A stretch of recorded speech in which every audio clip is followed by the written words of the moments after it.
Hey everybody, this is Slappy White. We're the Radish Digital. That is Digital with a J. We're bringing you Creators of the First.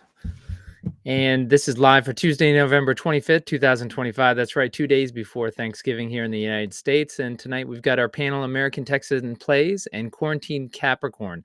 Fresh off their playing in Las Vegas at the World Championships for Wonders of the First. Special guest tonight, Atlas, who built the Wonders Codex website that everybody's been checking out. We want to express our Creators of the First condolences to Ben at Be a Hero Gaming, who will not be joining us tonight due to a family issue. And we will miss Grace, Carolina girl from Wonders Workshop, who is busy with the Thanksgiving family celebration. Both good reminders to spend time with your family.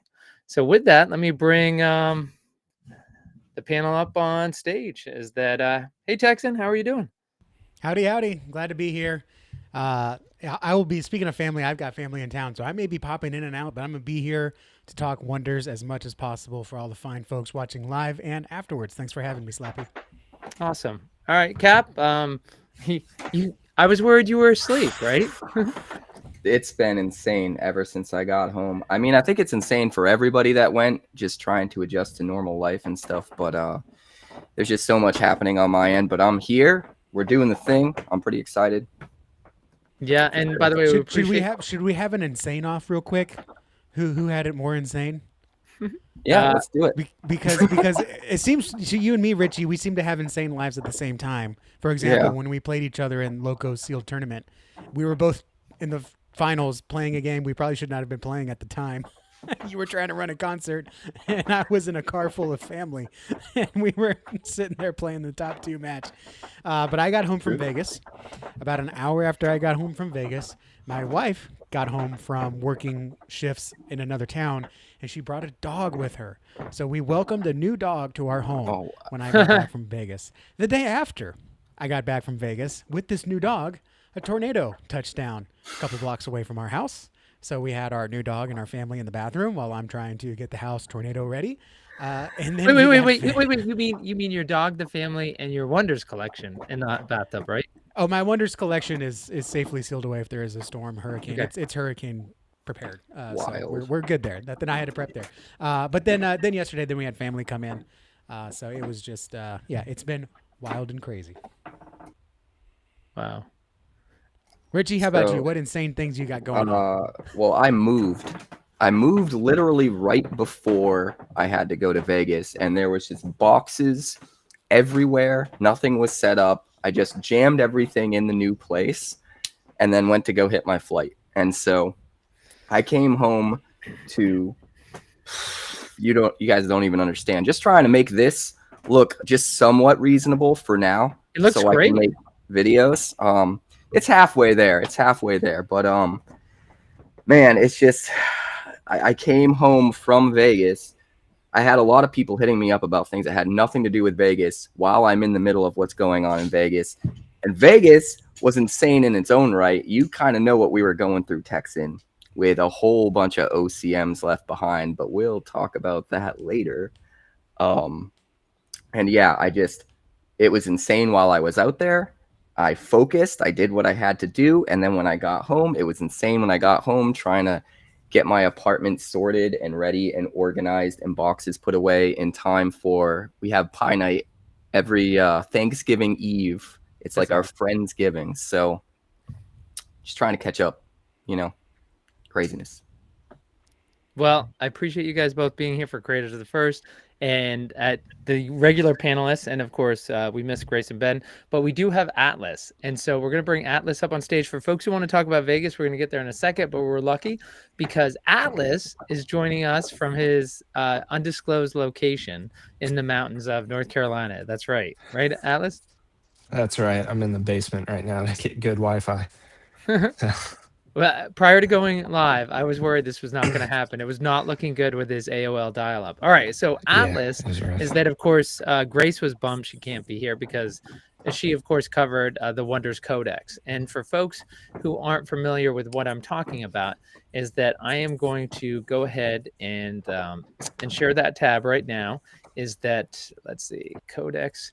All right, so I'll tell you what, Atlas. So you have, when I looked you up Atlas, you've been a community member in the Wonders Discord, which again is not the Bible, it's not the Grail. Like this is being broadcast live on YouTube on Tuesday, November 25th. You can catch us live every Tuesday, 10 o'clock Eastern. But there, of course, the majority of people in the United States are not on Discord. So you've been a member of the Discord family, though, since I think October 25th, around there. So just basically Yeah, something like that. 3 weeks. 3 weeks. So in 3 weeks, you're not only a member, you've created a site. So tell us about it and tell me where to navigate. So it kind of started pretty simple. I liked the Wonder site, but I wanted some way of actually keeping track of everything a bit better. And then, there's a lot of counters you could have in the game. So I wanted a counter that could, be in my pocket. But I really, really liked the game, and it grabbed me with its complex simplicity. So I just wanted to build a tool. So obviously you've got the card database. It will probably look really similar to what Wonders already has, and the deck builder too, for that matter. I tried to keep a lot of the stuff the same while adding a few extra filters. Did you want me to hit one of the filters, one of the additional ones you put? You could do stats. I think that had some good ones. I'll probably be changing energy cost and power, so you can not just look up a specific one, but kind of like DBS. So you can either look up specific or greater, less than, whatever. Yep. Oh. Um, And then for folks, it's not showing on the screen, but when you click on the equals under DBS, you get a greater than, less than, a greater than, equal, less than, equal. So you have a number of options. That's what you're referring to. Sorry, go ahead, Atlas. And then I have to shout out, I think it's Darb the Barb has been submitting a bunch of improvements, suggestions, questions, Demands. Yeah. So he put a bunch of suggestions for that preview tab on the deck builder that we'll get to in a little bit. That's really cool. Yeah, you can just hit any of them. This thing is a godsend. I just have to say it. So I did like metrics, so I added a few metrics, and we'll probably add a few more in a bit. But I figured it was nice to have a little bit more full picture of what you're looking at. And I'm sure someone's going to have some suggestion I've never thought of in my life, and we'll throw it in there. But that deck tab right there should look, I'm going off a really long car trip, so we should see some quantities overlaid, the DBS, so you can just get a quick overview of everything. If you don't want to see the lovely pictures, you can switch it to a list, but then you can change all of the filtering and sorting and everything. And a lot of the overlays were suggestions from Darb. Is it Darb the Bard? Bard. I don't have it Darb in the front of me. Bard. That's what it is. Yeah. He had a lot of suggestions for the sorting, so that he could see everything he wanted to from a quick overview. And yeah, I liked them, so went and did it. But other than that, trying to throw the rules in so they're all in one place and try to keep them up to date with changes. Try to put my thoughts, if they don't make sense to other people, in the docs tab of just how the features actually work. This does have, I think it was the updated tournament rules. Wait, where did you put your thoughts? You're talking about on the that docs tab at the very top. Oh, there it is. Yeah. No, I have it blocked. That's not supposed to be blocked, so I'll have to change that. Yeah, and one thing, Atlas, is like to sign in. So what can't you access by? It's required to sign in? So it's supposed to just be decks, collection, or to build your own deck. Yep. Collections. I think that's it at the moment. So Okay. docs isn't supposed to be blocked. Okay. I'll have But to it go just fix that. and so folks know it's like as of right now, there's no charge. You do have a donation Yeah. tab, which we Yeah. Yeah. encourage people to do, so that way he can keep providing tools like this. But to sign up, you just have to give your email address and then you create a password, Yeah. right? Okay. And that's mainly so that if you forget your password, you don't have to reach out to me. You just do a password reset. Okay. And so in the docs, you're gonna find your thoughts on the rules that don't make sense. Anything else in docs? No, no, just how features work, or that's where I'll be putting new features, any bug fixes, stuff I'm working on right now. Okay, Um, I will say I used this in Las Vegas. I used this for yeah, the Dragon Cup. Yeah.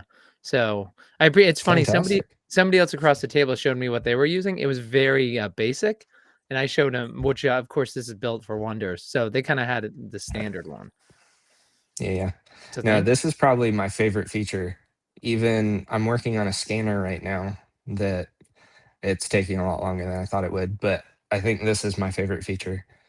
Uh, Wait, it's wait. just so wh- so concise. What is the scanner going to be for? So that you can scan in your collection if you have like a card scan tray, um, or a card scanner stand.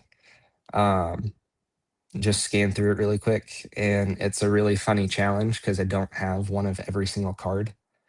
So trying a bunch of different algorithms to train a machine learning model to identify all the cards Actually, you and want to know then Atlas? identify the treatment type. Yeah, Atlas. If you want to, I mean, obviously, you're gonna have some trouble in a few, but if you want to, I don't know if you want to set up a mailing address where you don't dox yourself, but I bet you the community would be more than glad to send in. No, I'm serious. Send in that's the Yeah, best yeah, donation of all. You want to support what Atlas is doing in this great tool? Send them some cards, and it benefit right. What a great way! Send them to you, and it benefits yourself if you send it in. yeah. I have been thinking of doing it a little simpler and building a tool with just a quick video talking about good examples of real world photos, and they could just upload them Yeah. and it automatically name everything the way I need it to. Um, and then they don't have to send me any cards. Oh, jeez. But All right, yeah, Atlas. You so also it wouldn't be the worst thing if you got a little something that's for your true. tool. That's true. All right. Well, Uh, before I ask, I'm building a scanner too, so send me your Yeah? cards. Yeah, that'd There be you great. go. Send the cards over to me. Especially OCMs, right? Yep. Yeah, Stonefoils. just send them. I need text. one of every OCM. Let's no, start with the quill. I'm building a stone foil scanner, just FYI. There you go. There you go. Just send them in. Yeah.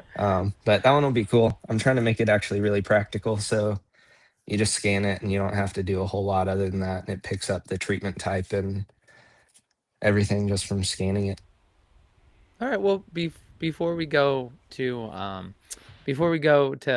Capricorn and American Texan for any questions, is there anything else on the site? What I like about it is you have a lot to offer, but it's not. It's kind of like Wonders, right? There's a lot of depth there, but it's not overly complicated. Yeah. Is there anything else you want to add there? No, just try the counter and let me know how well it works or what needs to change.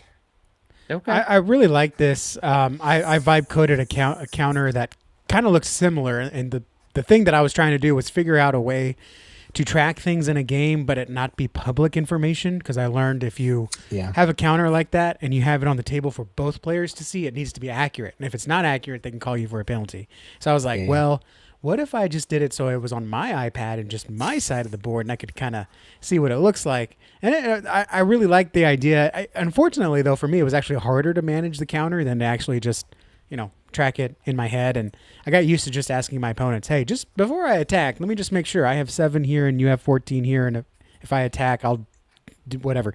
So I really like that idea that it's there. I like the idea that everything is there together. So if I'm playing a game, I have the counter, I have the rules at my disposal, I have the cards in my deck that I can just jump to. What's in my deck that I might want to try to draw?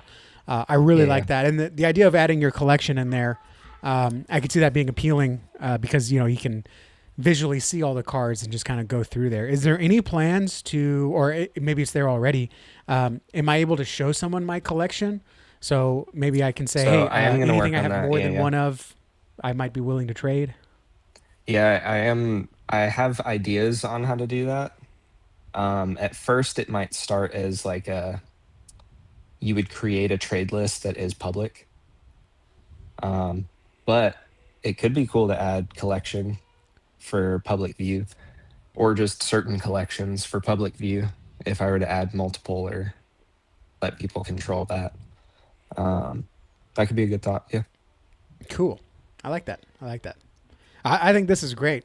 Let me ask you this too. When I first saw it, I said, "Oh, he called it Wonder's Codex." That's what Wonders calls their codex. Yeah. Any chance there's going to be a name change in the future in case there's some friction there? They haven't told me. I did reach out to them first before I put it in. Okay, cool. And they didn't seem to have a problem with it. So we'll see. I think they should just officially switch over to this. That's what I think. Cardio is trash right now. And don't get me wrong, I'm hopeful for the future. But it really seems like with cardio, Wonders is the little fish in the big pond, and we're not getting the love that we deserve. And the joke that I was making all weekend in Vegas was I was pointing out what you were doing compared to cardio, who we've been waiting on similar updates to some of the stuff you have that cardio doesn't have. We've been waiting on for what feels like a year. And so I kept making the joke. I was like, Tony Stark did this in a cave with scraps. And the fact that you could just like throw this up there, I'm sure it's not. I'm sure it's much more work than that. But from the community's perspective, this just gets thrown up there and like, oh, you know, what do you want added? And it's like, oh, DBS cost, boom, boom, it's there. I'm like, I asked for that from cardio like 9 months ago, and it's still not there. Like, that's crazy. So I am 1000% behind this app. Like, the fact that this is amazing. Like, especially when you're competing at really high levels, you're trying to fine tune your deck and min max it. It changes every single day. As soon as you start to get a feel for like, oh, this type of deck is really popular, and this card needs an answer more than other cards, and maybe I need to find just one more card to put in my deck that adds another answer to this specific strategy. But like, what do I have the DBS for? And you're trying to like min max. What do I take out? What do I put in? And having to consult just a sheet of paper with all the DBSs on it every time is crazy. And being able to just be like, oh, I would have 22 DBS available and just type it in and boom, see what pops up is amazing. Similarly with cost, like if you're trying to build a Seek deck and you know you can Seek 3 a Wonder with cost 2 or less, and you want to figure out what you could possibly hit to add into it, now you just go cost 2, boom, and it's there. You don't have to like scroll through manually every single. It's just, those probably seem so small to you on your end, but for a competitive player who has to spend a lot of time on other aspects of the game, testing and thinking things up, being able to have those shortcuts just saves us more time that we can put towards those things, which is so huge. Well, and Atlas, if you want to talk about that, you and I had a chance to talk on the phone, and we talked about, you're going to love this, Cap and Texan, is that he has played Magic in the past, but he says he wasn't very good, and the only reason why he played is because his brothers made him. And so he was, so it's interesting, Cap, just coming from the player standpoint. So Atlas, I guess we didn't talk about collecting. Like, you have that background in playing, and you're definitely attracted to the game. But what would you consider yourself? Would you consider yourself 100% a player, or would you consider yourself 80% player, 20% collector? Or where does it fall? I'd say right around that 80-20, maybe a little bit more player. Right now, sadly, I haven't actually played a whole lot. So I brought the 2-player starter set. I'm going to teach my wife and one of her brothers. Up there at the cabin. While we're up here. Yeah. That's awesome. So I'm finally going to play it a little more. But yeah, I'd probably say player. And Atlas, explain to the audience about how you found Wonders of the First. What was the hook that got you? It was Tom Felton, of course. I saw his face a million times, and finally I clicked on it one time, and there it was. Good old Tom Felton on a card. What's crazy about that too is Tom Felton has only been announced for a very short amount of time, which means this whole codex came together very quickly, which makes me even more wonder what's up with cardio, man. All right. I think it speaks to the spirit of wonders that we love. A lot of us love. I'm going to say something a little controversial, but I'll get in trouble for it when I put out an actual video. I keep telling people that talk about wonders in the ecosystem of trading cards in general. And I keep hearing about how Magic does it this way and Wonders is doing it this way. And how come you're not doing it this way? And you need to do it this way. And I say, look, what attracted a lot of us to Wonders is the fact that it's not Magic and it's not other TCGs. So I keep telling people, don't Magic my Wonders.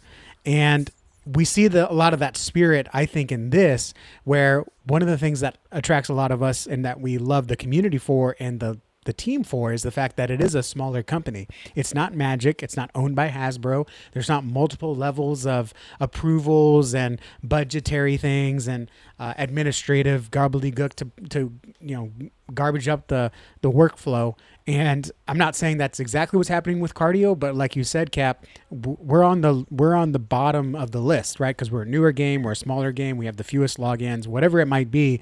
So our priority is low. But when you get someone like Atlas here who's like, hey, I love this game. I want to be the change I want to see in the world. Well, he can just go in there and just make it happen because it's a smaller team. It's a solo team, right? And I think this just speaks to that spirit of the game of, we love Wonders because it is a little bit of a smaller but growing community, and the team is flexible and able to make changes and make decisions quickly. And this just reinforces that spirit. So I really, really appreciate you, Atlas, for putting this together, and I'm excited to jump in. And I've just been kind of poking around a little bit because I didn't want to change too much for Vegas, but I'm excited to get in here and really get my hands deep into the deck builder and a couple of different ways to utilize the tools inside. I appreciate that. You know what I would really love to see, and I don't know how extensive this would be and how possible it would be, but it would be really cool if when Wonders releases deck lists for competitors in these big tournaments, like they're bound to do with the Dragon Cup and the Stoneseeker Cup, if you could input the deck list and then input that player's win rate and then do that for all of the decks in a tournament and then be able to calculate this card won games 80% of the time. Kalith, when Kalith was in a deck, that the person that was piloting that deck won 80% of the time. And when Crow was in a deck, that person, those decks only won 20% of the time. That might be a bit of a dream, a bit of a far reach, but something like that would be really, really cool. It could be possible if they release those lists and maybe the top 8 of any tournament. It could be possible. Yeah. That would be super cool. I would even volunteer to do the legwork, inputting all that stuff. Just to see it. It would be so cool because you could see what cards really rise above the rest and what cards you can kind of get a sense of maybe a DBS change is coming. What card, this card's in 100% of the decks that have 100% win rate. You know what I mean? You really want the community to have that, Capricorn? I picture you talking to Atlas after the show, talking about how you could get that information for your competitor. You're lifting your competitors up to your level. Well, here's the thing. I want everything to be fair. One of the things that I really wanted to happen at Vegas that didn't happen is I wanted all of the deck lists to be public knowledge the night before. And the reason for that is because some people were scouting players while they were playing their first round, second round. And some of the teams that had more players on their team were able to have more people that could go do that. So some people had a better idea of what certain key players were playing and what they might be up against going into matches than other people because they were spending more time scouting. And I think to just even the playing field and have everybody know everybody's deck right out of the gate would be awesome. And if you had something like that, that could be applied so much more easily to this sort of a concept too. And Well, in American Texan, how do you feel? I mean, how do you feel about that? Do you think that's, hey, they're being competitive and they recruited more people so they can walk around and check out those decks? Yeah, I don't know. I mean, I understand the reasoning, because eventually the day of, right, those scouts are going to be an absolute resource for that. So to level the playing field and say everyone needs to release their deck list the night before, I think is great. The pushback I have, and I spoke to that in my video that I just published an hour before going live here, is that people were still making their decks past midnight the night before, and some very high competitive decks, right? Even the winner's deck made a trade at 1 a.m. right, the morning of the competition, and so if we had to lock that out to where the decks were done and submitted and just it is what it is, would have been a totally different Dragon Cup tournament. So I'm kind of like, I kind of sort of, I don't know about that. Now, obviously, after the fact, 100%. But yeah, I mean, just like, again, that's just the trading card part that really stuck out to me over the weekend. And having that, eliminating those trades the night before, I think is interesting because, obviously some players were getting some more information similar to like what you said. Now, granted, maybe that was from some of the scouting or from some of the talking or overhearing, I don't know. But yeah, I do like the idea of leveling the playing field somehow. I'm not sure if it would be the night before, but yeah, I like that idea. But the whole win rate thing, I think is fantastic. We just got to make sure Slappy doesn't input his pink spore deck and say, "Oh, this went 10 and 0," and totally mess up the metrics. And now pink spore is going to be 100 DBS. Right. But if we can figure that part out, I'm all down. Interesting. I'm thinking about. I'm a baseball fan, and it's interesting. I would almost love to have people reporting on trades, like you talking about the Texan, like what trades went down the night before among like the top players, like so that the community can have an idea, like what is it that Capricorn wanted to get into his deck? What did he give away that he would get? Like that would be a fascinating story. It's also, but also like Major League Baseball, they used to have a midnight deadline, but they moved it up to like 4 o'clock, so that way it would make news because they're like nobody's paying attention at 11:40 at night on on Tuesday or whatever. So like, yeah, let's do it the right way. So I will say I spoke to a member of the team, and we're about to get into Vegas. We'll wrap up with Atlas, and Atlas is welcome to join us. He's with family, right? Well, everybody's with family, but Atlas made a special disruption to his family trip to spend time with us when he could be teaching them wonders. But one final thing on wonders when you bring that up about the trading is Texan. I heard from a member of the team that and you never want to say never because they have so many reasons why it Wonders the first they do things, but they will never do it again where you can be checking decks on Saturday. It'll be the day before. And I think this year is that the total competitors for the Dragon Cup were, what was it? 40, the total number 42, 48 for Dragon Cup, 48, I think. Is that, yeah, so it's only going to grow next year. So unless you're going to increase the Wonders team immeasurably for that check-in day, I mean, you got to have it checked in the day before so they have everything straightened up. But it doesn't mean you won't have that trade night then happening on Thursday night instead of Friday night. True. All right. Well, anyway, guys, let's see. For Atlas, do you have any more questions about the Wonders Codex? This is Slappy White. This creator's the first. We're talking about Wonders of the First. We have community member Atlas. He's sharing with us Wonders Codex, and you can see in the chat we put in the URL for that. It's wonderscodex.com. Let's see. All right, and we've got a few more. By the way, Roaming Boss said it was 47 entries in the Dragon Cup. And Econ said the night before trades definitely made an impact. Roaming Boss, I had to get 2 cards the morning of before the start of the tournament. So we'll talk a little bit more about that when we talk about Vegas. Capricorn, any final words for Atlas about the Wonders Codex? I love everything you're doing. I am very, very appreciative of everything you've done. Like you have no idea how much it helps. Yeah, it's going to change the game like on such a huge level. So just thank you. Awesome. Thank you. Texan. Nope, no final thoughts. I appreciate it. I love it. If we run the theme competition that I want to do in December, then I'm going to tell everyone just to build their decks in here. Oh, that's great. That's fantastic. Atlas, I mean, did you think you would, when you released it, did you think you'd be having this much of an impact on the actual game already? No, I actually, in the About Me, I had a PS for the Wonders team to not give me a cease and desist. But then I decided I would just reach out to him and see. So no, but it's cool that people are logging into it and using it. And I really appreciate all you guys saying all that. All right. Well, and Atlas, we really appreciate being here. As you mentioned, you're away for the weekend for Thanksgiving with family. So, did you want to stay with us, or you're going to hop out off now? Yeah, I'm gonna hop off now. All right. Well, please give your family our gratitude for I allowing will. them to I share will. you with us. All right. Happy Thanksgiving, Atlas. All right. Happy Thanksgiving, guys. Thank you. Thank you. Thanks, man. All right, guys. Is that let's see. Let's stop this screen share, and then we can get to let's see.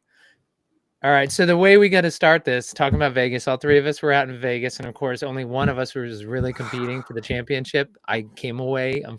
Is that I love Cap's title there, almost champion. So the obvious, so for people, and by the way, it's not the teams for Bojack's and Battle Arena Wonders at first. They're a little bit light. They've been killing themselves putting on an event like the Dragon Cup, but I will say, no announcement yet. There's nothing on Wonders CCG's blog, and there's nothing in the disc. Again, we got to stop focusing on the Discord. That's where 13% of U.S. females are, and I think it's 27% of American males. Like, this game is bigger than Discord, but there's nothing on the Wonders blog, right, about this. Is that if you want to know what the order was for the Dragon Cup and the Stone Cup, you don't have that information, do you? You can go over to Cardio. Yes, you can go to Cardio. You can click on the event and you can see all of the results over on Cardio. And there was a post, I believe, I don't know if it was, I think it was Facebook, Wonders Socials. Okay. Just announcing the champion of both events. But yeah, outside of that, I'm assuming they're probably preparing a much more in-depth blog with more than just a simple announcement. That would be my assumption. Okay. I'm a little bit greedy. I wanted it as somebody who was there but had to leave before the tournament was over. I wanted to see that announcement right away. I didn't want it. Well, I would say there was something that happened in the Bo Jackson Discord. I literally spent my entire day flying back, reading the Bo Jackson Discord, didn't get caught up, spent part of the next day, didn't get caught up. And here it is, Sunday, Monday, Tuesday. I'm 3 days later and I'm still not caught up, just on Friday's Discord in the Bo Jackson Battle Arena. But so I wanted it nice and easy for me. But let's go ahead right here, and we're taking a look at, of course, the American Texan, bracket. So it was, let's see, I've got for the Stoneseeker Cup, the 25,000. You had Ken A finishing first, Jester second, Mocha Mo third, the S fourth, Sharkborn fifth, Skizzy sixth, Echo seventh, and then Googs eighth. And then turning over to the Dragon Cup is that we had Honest AF in first, and we have our panelist Capricorn second, Roaming Boss third, Broden fourth, Dr. Bray fifth, a real sleeper there, Sneaky Joe sixth, Jordan seventh, and Abel J eighth. All right, guys. So let's start here with Texan. You were in. Which one do you want to start with, Texan? I'm going to leave it on you. It's like Capricorn. Yeah, we can start with the Stoneseeker. All right. So first of all, let's talk about the. Can we talk about the winner, Ken A? What we know about him, what his play was like. So, what do we know about him, Texan? I don't know much about him. I don't see him in the Discord, so I don't know too much about him. I haven't really gotten to talk to him or shake his hand. He shows up, he plays like a boss, and he wins. And then I don't ever see him again. I know he won Baltimore, right, Capricorn? Ken's a beast. Ken is an absolute beast. He started playing in Orlando, the first SCG-Con event, and we all assumed he was like a Magic player because he wasn't active in the community, in the Discord. And it turns out he was not just a random Magic player that showed up and played. He wanted to play Wonders. He came excited to play Wonders.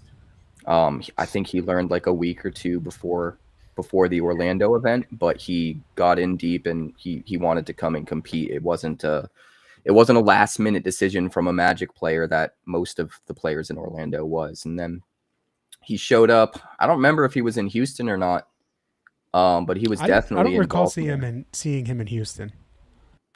He was definitely in Baltimore, and that's when we found out that he was good friends with Abel and one of the other guys. If you can bring back up the top 8 for Stoneseeker here, I think his name is Googs.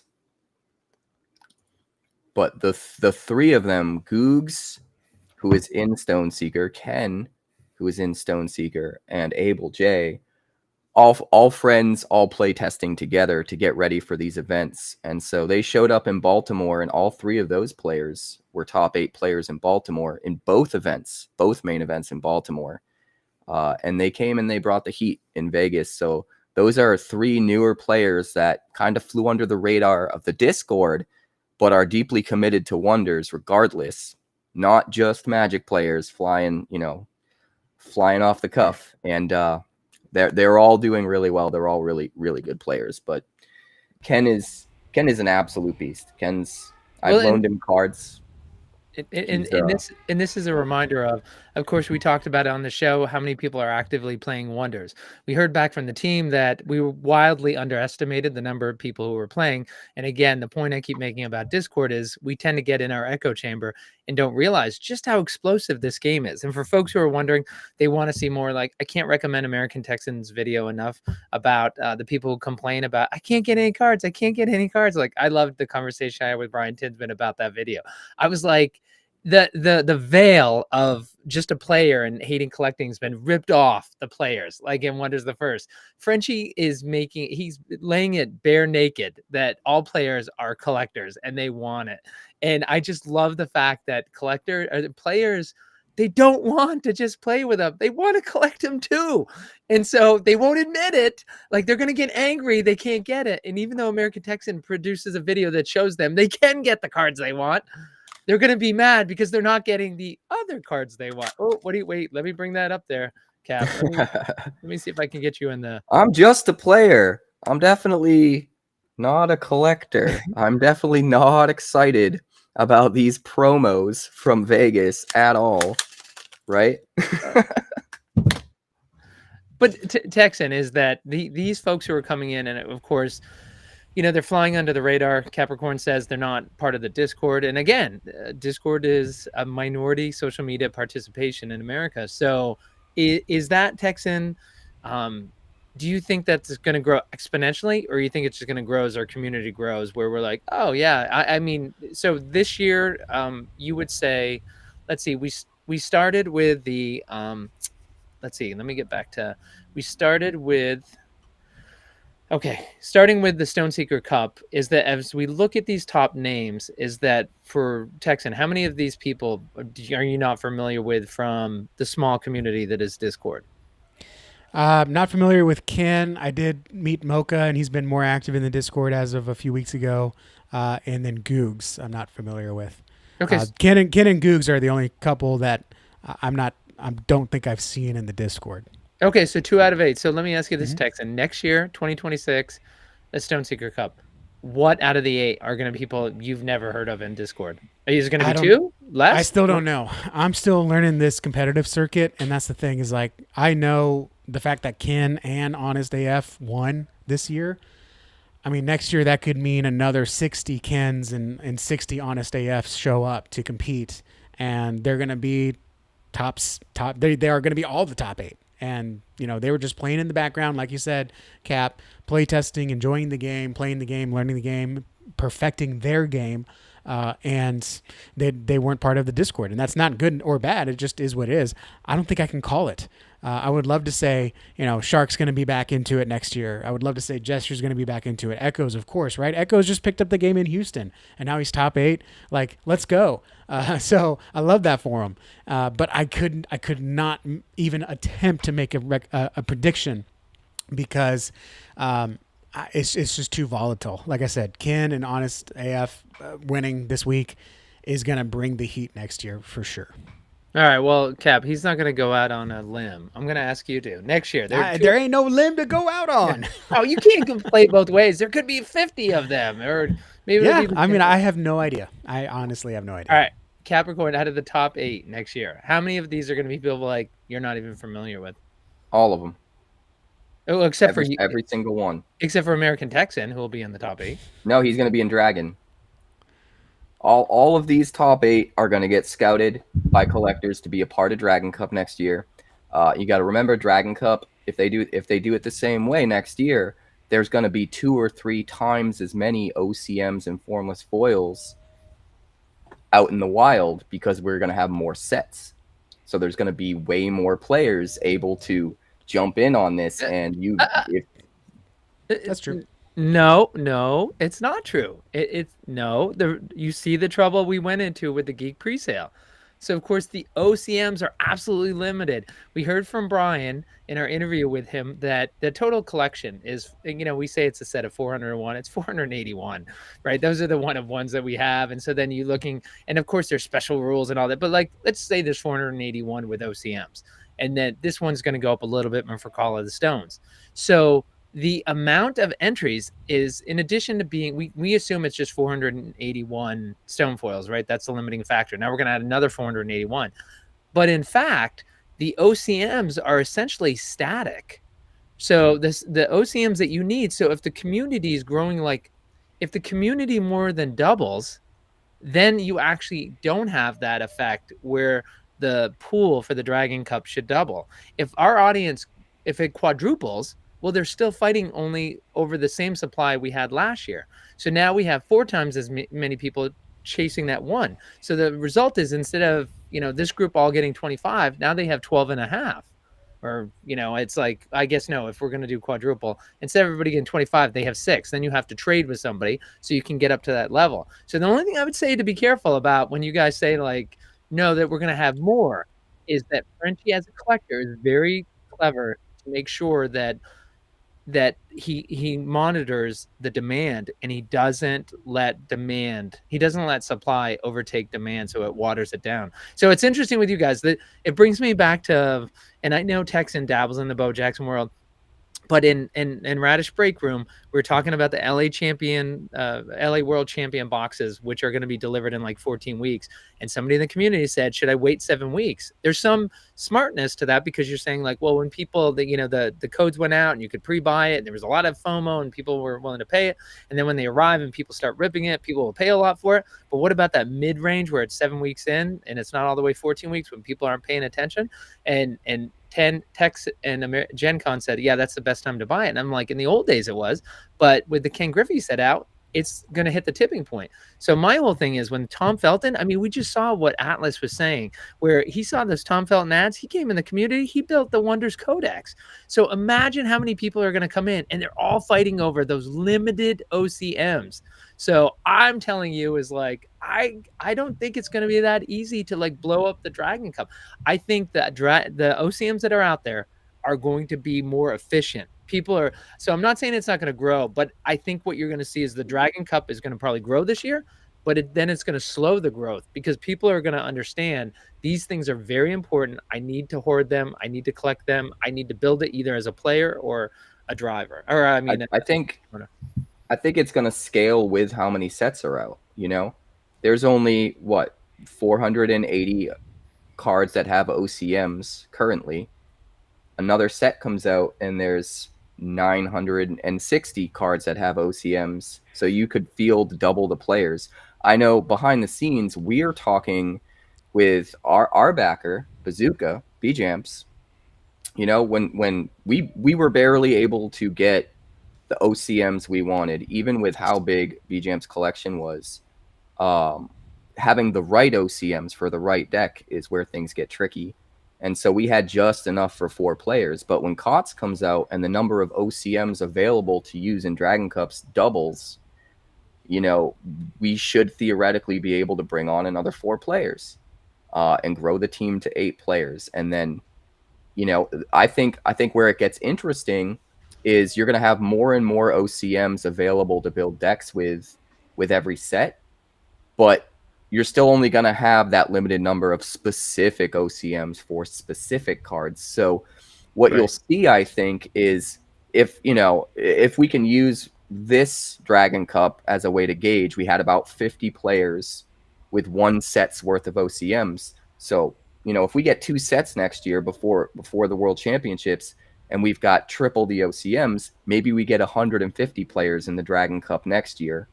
But what you'll see is any particular card still only has the same number of OCMs. So you're going to see much more varied decks, much more interesting archetypes explored, and a real wide breadth of things explored from the gameplay perspective. Not everyone is going to have 3 Moonfire Crystal Mouse in every deck because there's only however many OCMs.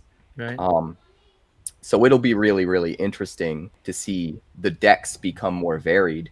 And you could see like really out there ideas kind of come to the forefront and maybe steal it, something people didn't even think of.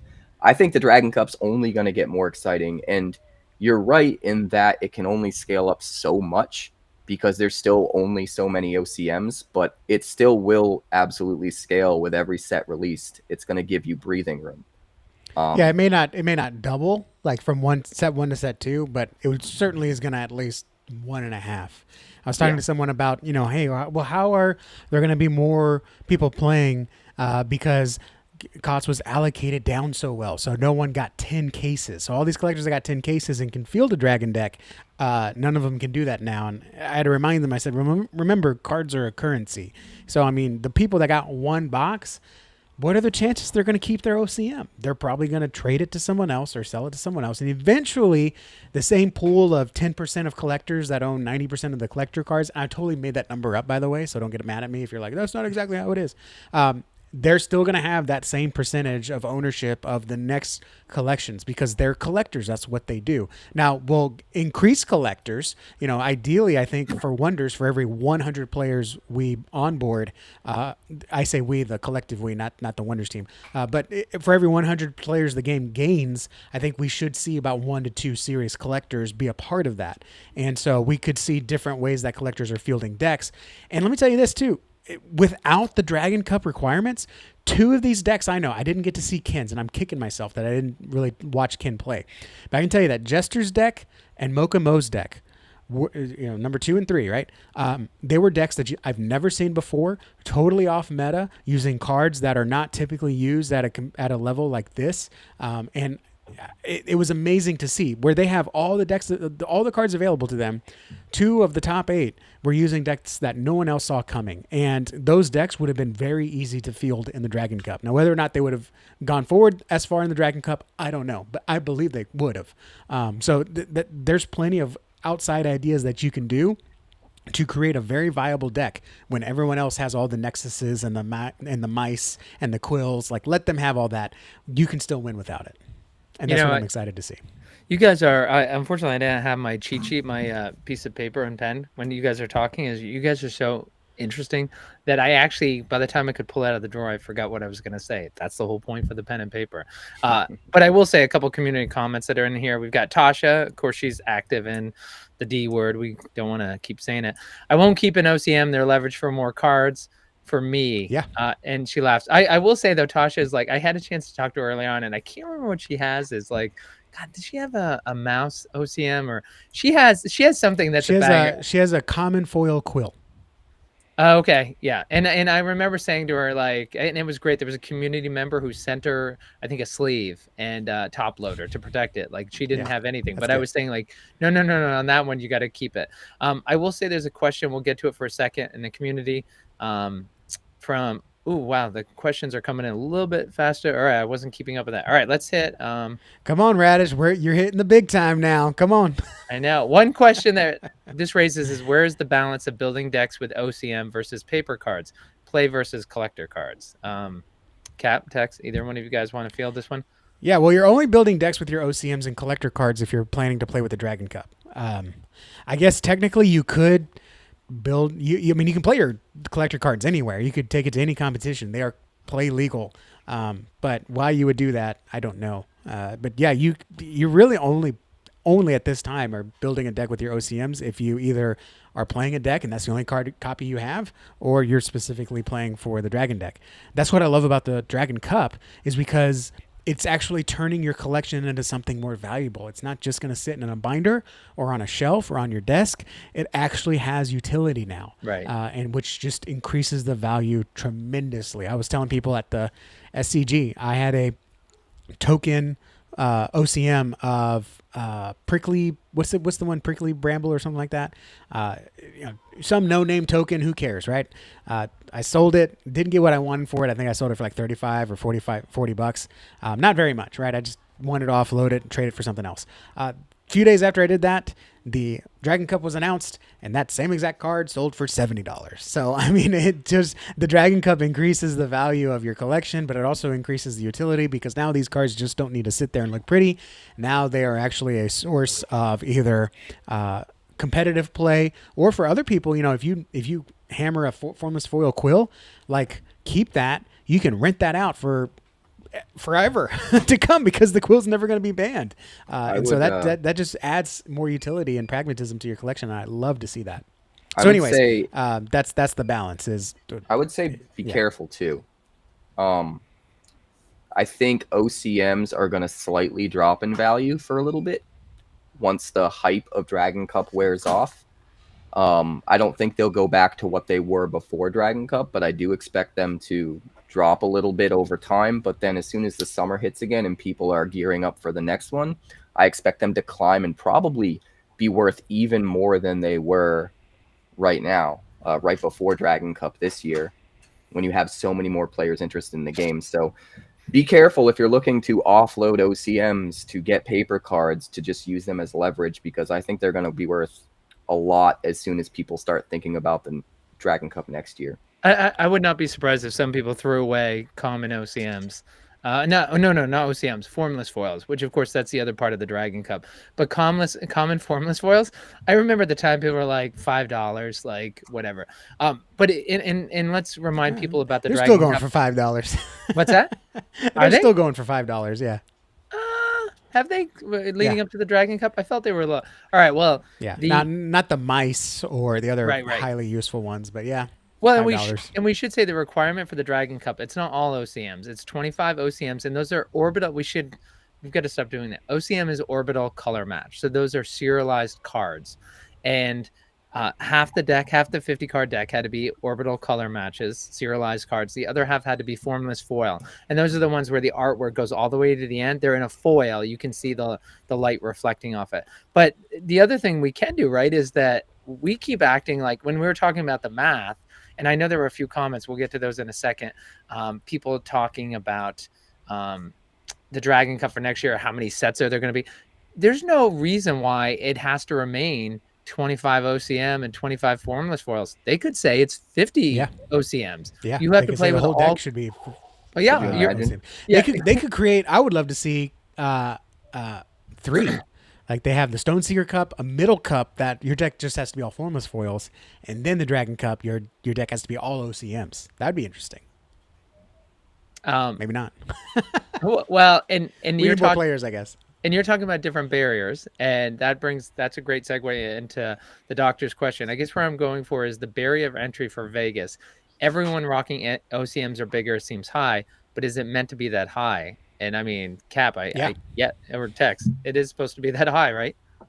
Yeah, I mean, it's supposed to be something that only hardcore collectors should be able to enter. I mean, that gives them something to do, right? The thing you really need to get through your heads, and the way that they announced it wasn't optimal, because the way you need to look at this is the Dragon Cup is the extra tournament. You know what I mean? There is the Stoneseeker Cup. The fact that we had a $25,000 prize pool for an open invitation where you could literally use any paper cards you want. Anyone could show up, just jump into an open invitation and maybe take first. Like, that's huge. And it got really overshadowed by how big the prize pool was for Dragon Cup. And it didn't get the respect it deserves. Like, that is, like, there is no game. This game's been out for less than a year. There is no new game that's offering a $25,000 prize pool, and you don't have to qualify. You literally just show up and play if you want. Right. Like, they just overlook how insane that is. Right. Dragon Cup is extra. And granted, $100,000 is a lot, so I get it that it overshadows that. But, Dragon Cup is like, if you can get the cards, or if you don't have an optimal deck, but you happen to have enough OCMs, like you want to try your luck, or if you want to partner with a collector, there's all these different avenues to get into Dragon. But at the end of the day, it's the bonus tournament. It's the like, holy crap, look at what they're also doing to get collectors interested in tournament play. Like, and that's really, really cool.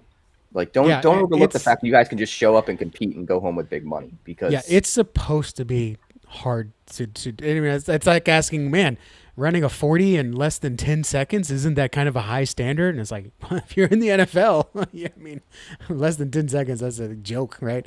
Well, so yeah, I mean, it's supposed to be high, it's supposed to be hard, and people like me, even a dolphin collector, who can't even manage to get a whole orbital set, right? Like, that is not supposed to be graspable for me. And like it or not, I mean, the fact that it's not the only cup, it's, you know, a separate thing, I think that's okay. But yeah, it's supposed to be high. It's supposed to be hard. It's supposed to be for the cream of the crop collectors.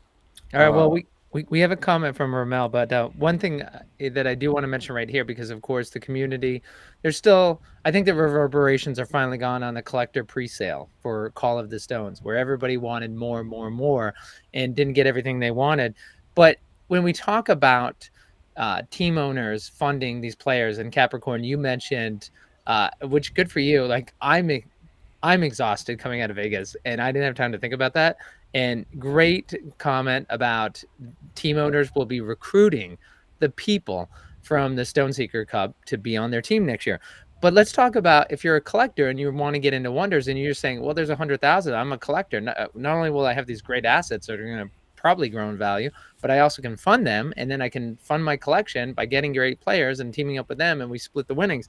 But what's great is, you can't have a collector come in. I mean, American Texan mentions that there's currency, right? You can buy these. They can do it, invest a whole lot more, but there's not a collector who can come in and just say, you know what, next pre-sale, I'm going to buy 100 cases, because that's not the way the system's set up. Is that, are you active? Did you go to the Shattering? Are you active in Discord? So for all the complaints there were, that's also a safeguard system to keep big money out. Just like I don't think you were talking about, Cap, that the Stoneseeker Cup, it's crazy, 25,000. Anybody can just walk up with a paper and boom, they're in. The flip side of that is the Dragon Cup. I love the Dragon Cup is the biggest pool, 100,000, was, hey, if you're a Magic person who wants to walk up and win it, you can't do it because you didn't hook up with a team owner, 2 weeks ago. Let's not say 2 months ago, 2 weeks ago. So they can see it and they can drool. And like, how is that you look at that and you're like, well, I can get into this $25,000 tournament. How do I get into 100,000 next year?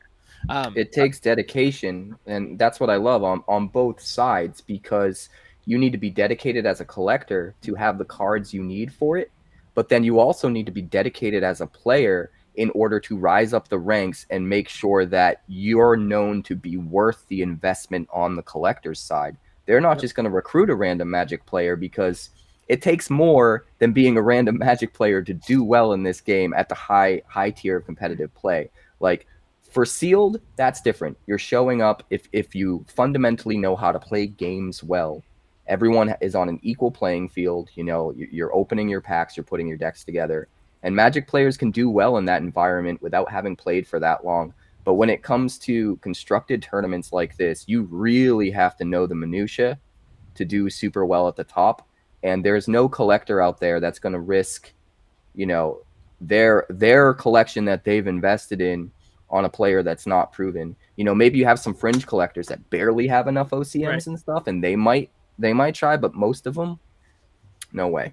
Well, I think we're gonna have an interesting conversation with Zarek, and Zarek was kind of an inadvertent team owner. So it's interesting. I think this first year you had an opportunity for you had team owners who are not necessarily planning and strategizing, who could fall into some good fortune. To your point that you guys have been hammering home, I don't think that's going to happen next year or the year after. But one thing we do have to worry about in the coming year is this comment by Ramel, who was, for folks who've met it, Ramel is one of the artists, one of the designers, one of the everything when it comes to Wonders of the First. He's a member of the team, and he said, laugh out loud, do you think these decks will survive what we did with Call of the Stones card? So he's basically saying, right, like we're talking about the play that just happened, and he's going to blow up that world with the Call of the Stones, right, guys? I'm ready. I'm excited for it. That's the beauty of games like this, and that's part of the design team's job, is to make sure they're designing the sets in a way where they constantly force what's old hat to kind of be recycled out and to have to adopt new strategies. The meta shifts, and they keep all of that stuff in mind when they're designing. So it doesn't mean that all of the cards that are powerful now won't necessarily see play in decks in the future, but it's not going to be the exact same decks. You know, Mouse will still be powerful, but you'll be using it in completely different decks. You know, it's a lot of the cards that are still relevant in existence will still be relevant, but you won't be playing 100% existence deck or mostly with splashed cards of COTS. You're going to be playing like, okay, 20 of the best cards from existence and 20 of the best cards from COTS, and then maybe pivot one direction or the other depending on what's best for the deck. You're going to see they have all that stuff in mind, you know. Yeah, so and DBS updates, right? You're not going to be able to afford 3 mice in your 1,000 point dragon deck next year. Yep. Cards that are no names are going to be totally named next year. You know, Ramel was there, and I said, you know, I'm trying to chase this Raul Lightman Formless Foil, and a guy wanted a lot of money for it, and he was like, it's a great card, you know, it's worth all this. And I said, no one's running Raul right now.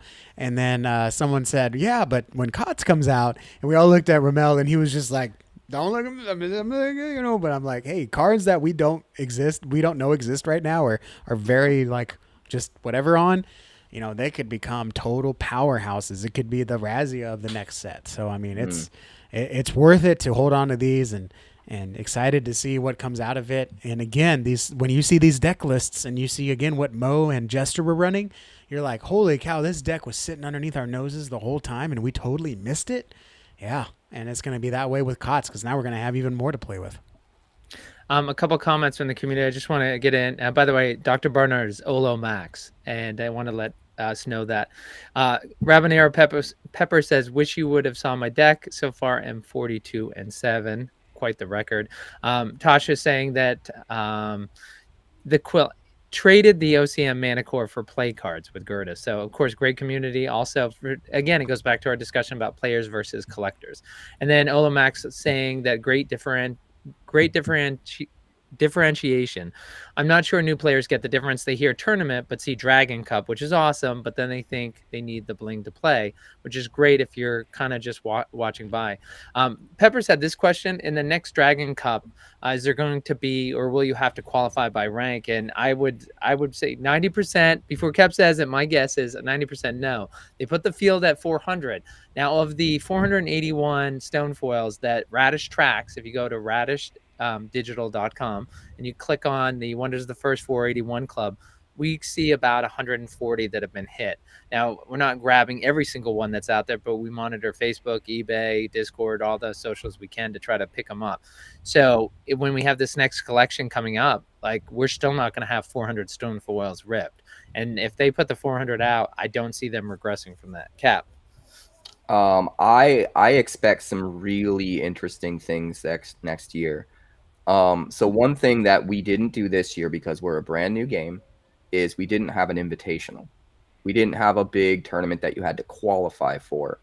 And that's why you saw the Stoneseeker Cup not have the same amount of prizing as something like the Dragon Cup. The Dragon Cup takes an investment in one way or another, and the Stoneseeker Cup doesn't. What I expect, and I don't know for sure, this is just me theorizing, but I would expect next year for there to be a third option, and for it to be a qualifier that probably has the same prize pool as the Dragon Cup, but you have to qualify at other SCG Con events throughout the year. If you make top 8 in one of the other SCG Cons, you qualify for this third World Championship. And, you know, because the whole reason that you can't have Stoneseeker pay out as much as Dragon takes that investment and Stoneseeker doesn't. But you would invest your time into going around to these other events and qualifying and proving yourself all throughout the year, and that would be the investment on that side of things that would equal the monetary investment you have to make with Dragon Cup. So I'm I feel super confident. I don't know for sure, and maybe they won't. But if I was betting, I would say there's probably going to be an invitational next year. They probably might still have that third tournament like Stoneseeker Cup that's just open to anyone with not as much money on the line. But the other thing that would be really cool about that, and I'm sure they're thinking about this too, is the reason they had both happen at the exact same time is they didn't want everybody to they didn't want some of the same players to win both. And that's not really an issue if you have an invitational, because if they earned their spot in the invitational and then through collecting and investing also earned a spot in the Dragon Cup, then they should be able to play in both because they worked hard in two different areas. You know, they invested two different ways and they were putting in the work throughout the year qualifying, but they're also putting in the money and investing in collection or teaming up with someone that did. And they deserve to be able to compete in both. So I think next year, if they have a qualifier, I think you could see them happen at different times, and you could see some players who are really putting the most into the game be able to play in both. Okay, and the by the way, we don't say the D word, Discord, and we try not to say the I word, investing first. This is not financial advice on the show. Is that watch Ramsey? Is that so? Cap, I want to hear what Texan thinks about it. But so just to nail you down, there's going to be at Worlds next year. There'll be 3 tournaments. So there's going to be a Dragon Cup, and it's going to be. This is all just guessing. Is that you think it's going to be 100,000 again for the Dragon Cup? Me? Yeah. Yeah. I think and at least. Okay, at least. And then the Stoneseeker Cup is still going to be there, but you think it's going to be less than 25,000? It might be 25. If I was a betting man, I would say 100, 125. 100. 100 for Dragon. Yep. 100 for an invitational that doesn't exist yet. Yep. And still 25 for Stoneseeker. Okay, so a total of 225 on the line next year. Okay. But so, maybe, who knows? Maybe they bump up Dragon Cup as well. Like, Frenchie's crazy in all the best ways. So who knows? All right. We'll get to your comments too. Like, tell us what you think, but I want to hear what Texan thinks right now. I'm trying to get down the comments, but man, we're about 15 comments up, like trying to answer everybody's questions and comments. Yeah, I would love to see. I would love to see all the prize pool numbers go up. Dragon Cup is a tough thing because it is such a hard. The qualifier, so much to speak, is just having the cards, period, or being able to source all the cards. Because I think another thing you got to remember is like, well, maybe I'm a great player. I'm the top ranked player, right? Well, now I've got people begging me to use their cards and I'll give them a split of the share. You know, I don't know how that could work, right? And then you got people like Bazooka that's sponsoring a team and say, hey, yeah, let's use my cards. But even then you're still borrowing cards, renting cards, trading cards to get the things that you need, and to rely on not only having the collector cards, but also having a qualified player seems like that really crashes things. So I personally don't see the Dragon Cup needing a qualifier. The qualifier is you just having the cards, period, or being able to source the cards. I would love to see a qualifier. I would love to see it be on par with the Dragon Cup. If the Dragon Cup goes up, I think, the Dragon Cup could go to 250. The qualifier, I think, could go up to 100, maybe 150. And then, have the open play. And that might even need to go down. I don't know. 10,000, 25,000 sounds like a lot. But then again, I don't know. Let's be crazy, right? We love Wonders because of the crazy ideas that they have. I don't know. That's very interesting. There's a lot of things that let's let the pros, let's let the ones that have to deal with that, right? I'm sure Frenchie's going to have some ideas. Tinsman's going to have some ideas. I hope they would talk to Wicked too, who's the events coordinator, because he's got to deal with the logistics of all this. Because I don't see why you don't have to have the Dragon Cup and the Stoneseeker Cup happen at the same time just to prevent the same players from winning. Just say you can only sign up for one, right? Even if you're available on different weekends, right? You could just sign up for one. So I would love to see a lot of different things, right? Because we got to figure out timing with all this too. How are you going to run 3 events at the same time? If your top 8 games are taking over an hour. That's the thing that we got to figure out. I don't think top 8 games need to be timed, but if I had made the top championship, I would have missed my flight, and I would have had to have rescheduled that. So there's a lot of things up in the air. And I'm not saying I don't want to speculate. Reschedule your match or the flight. No, I'm just kidding.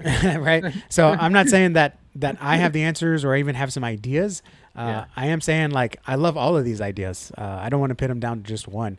But I think, man, with so many things happening here, Dragon Cup, yes, increase the prize pool. Stoneseeker Cup, yes, increase the prize pool. I would say instead of adding a third, I would say make the Stoneseeker the qualifier, and then add another one underneath that. And I have no idea what you would call that.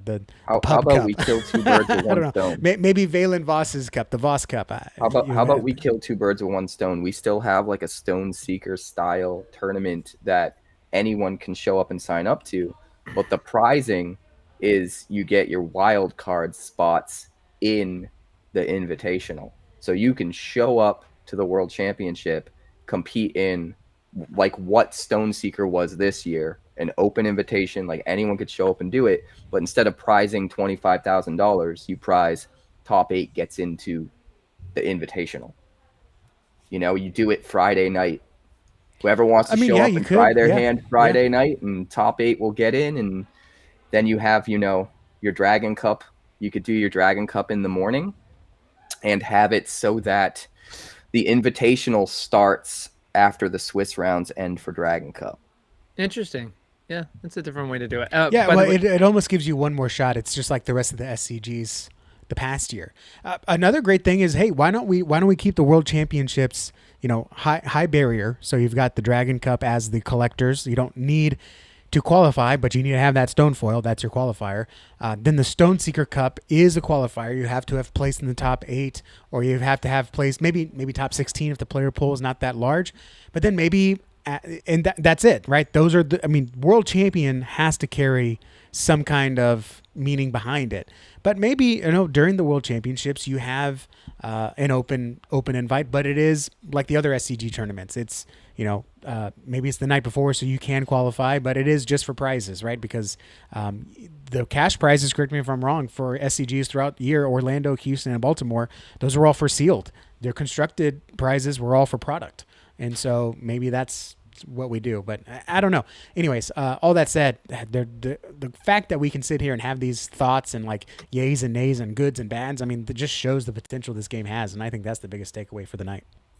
Well, the one thing I want to add before we get off this topic is when you do a qualifier like that, where you can qualify throughout the year, it's not just about that tournament at the end of the year. Like, you're going to increase attendance at every single event throughout the year as people are trying to get in. They're trying to hit that top 8 at one of them. And that's the reason you do a qualifier, because attendance goes up across the board at every single event. People trying to, play hard and qualify for that event at the end. And that can bring in a lot of extra money that goes towards funding something like a big qualifier prize pool tournament at the World Championships. So there's big incentives to do it, just like there's big incentives for Dragon Cup and to, incentivize collectors to buy that collector product and to crack it and to commit to that. There's also huge incentives to do these qualifiers, because you're just increasing attendance across the board, and you're increasing the number of people who are trying to buy product just in general, even if it's just paper, so that they can try to go qualify throughout the year. When you mentioned getting them to crack their product, is that Pepper said, I have a feeling the Dragon Cup this year was just to get collectors to open. It's Frenchie that's an ongoing thing. He is constantly trying to get folks to crack their sealed product.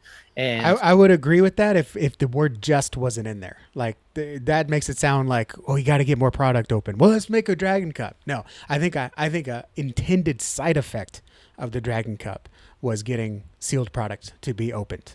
But I don't think the Dragon Cup was just to get product open. Right. It's something he always goes. By the way, I do want to point out, Texan, you brought up Wicked.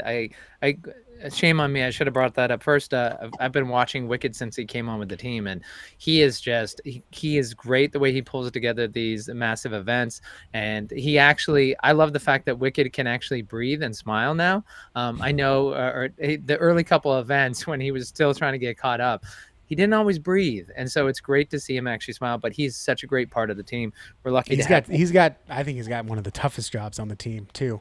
Oh. He's got to deal with us, and no matter what you do, you're going to be the bad guy. So, well, kudos to him. imagine being at SCG cons where you're not doing it like everybody else does. So all the Yeah. judges don't know what to make of you, and they're, when you look at the other events, the judges aren't always going up to those liaisons constantly. There's literally 3 judges parked at Wicked side all the time because they're always having a question, because everything about Wonders is so different. You have the players who come over from Magic who are always have a question because everything is so different. So yeah, without a doubt, he definitely has the hardest job there.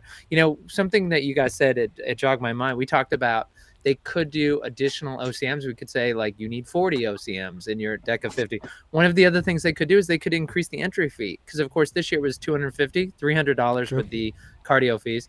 It was $300, and you were pretty much guaranteed. It was known, like, hey, you're going to get your money back, so don't be scared to sign up. So we'll see what the final breakdown is. But of course, you could increase that. You could say it's $1,000 to enter. So that puts a little bit more onus on the collector to fund the player to get into it. That we can do that. The increase the money. I will say, let's see. A couple of comments that came in is that didn't Magic play? Okay, so Pepper said, didn't a Magic the Gathering player win the Dragon Cup? So I will say is that he said Ramel's comment was, he's a pro for sure, Peppers. I set him up with a collector after Baltimore. I tried to connect a few of the good Magic players with the collectors at Vidam cards to help them. Now, we all love Ramel, and I don't want to get him in trouble. And so there's a pro and a con to this. The pro is you want to get some great Magic players having success over, because if you believe in the Wonders product, right, they're going to play it, they're going to enjoy it, and they're going to spread the gospel. If you don't think you have a great product and you're worried, like, they'll just come win the money and then they're just not going to say anything good about it, it's like, well, then you don't have a good product. The downside is this is kind of like, this was your chance. This was your first Dragon Cup before it blew up. And how do you guys feel about Ramel saying, hey, these Magic players, like, you have a chance to come in here right now? So you guys were competing against people who are being brought in. I know, Cap, you have a huge competitive streak. You absolutely wanted your shot at winning, and you wanted to make sure that Sneaky Joe was going to be part of it, because you didn't want to win something without him there. So I think I know where you're going to fall on this, and you guys are both decent. Nobody's going to say, shame on you, Ramel, for making it harder for me. But will you guys be honest? There's at least 1% of you that wish Ramel hadn't talked to them. So is it greater than 1%? No, it's come on, 1% you wish. No, not at all. I loaned Honest AF a card for his deck, and he used it to beat me. So he didn't actually play it, but if anybody's watched my videos talking about, like, recapping what went down, I touch on it a little bit. And I let him loan a Sky Wraith, which you can play for an insane amount of energy and steal any card for the entire duration of the game. And so our game came down to a Blazafell that I had on my end, and him using his Noctarum of the Lost to get back his Sky Wraith. So I knew he had the ability to play the Sky Wraith and steal my Blazafell to use it against me. And so I had to try to outplay my own card that he didn't even take yet, in anticipation of him taking it with the card I loaned him that was my card to begin with. That's how crazy our game got. And do I regret it? Not at all. Not at all, because this is just one World Championship. There's going to be one every year. I'm going to be playing for the next decade or longer. Like, this game needs to grow, and I am so excited. The thing you guys need to realize is, when you say a Magic player, it's a little bit disingenuous, because there's two different Magic players, right? The kind of Magic player we're upset about and that we were bummed about in Orlando, these are Magic players that don't care about the game, and they just see it might be an easy paycheck. So they come in They disrespect it. They don't care. They learn it well enough because they're good at games, and they make it into the money. They take their money. They sell their deck of cards at the end to whatever they can get for it, and they walk away and they never think about the game again. Those are the Magic players that we get frustrated with, and that we want to come together as a community to butt heads up against and push them out and be better than them. But there's another kind of Magic player that they started in Magic and they are catching the bug for this game. And that's me. And that's also Honest AF. Like, he found the game just recently. His first time competing was Baltimore only a few weeks ago. But he became so enamored with the game and had such confidence in his ability with the game that he got deep enough to figure out a way to compete in the Dragon Cup like this soon after. And that dude, I can't say anything bad about him. He is so good at the game. He's such a good player in general, and he's definitely in it for the long haul. So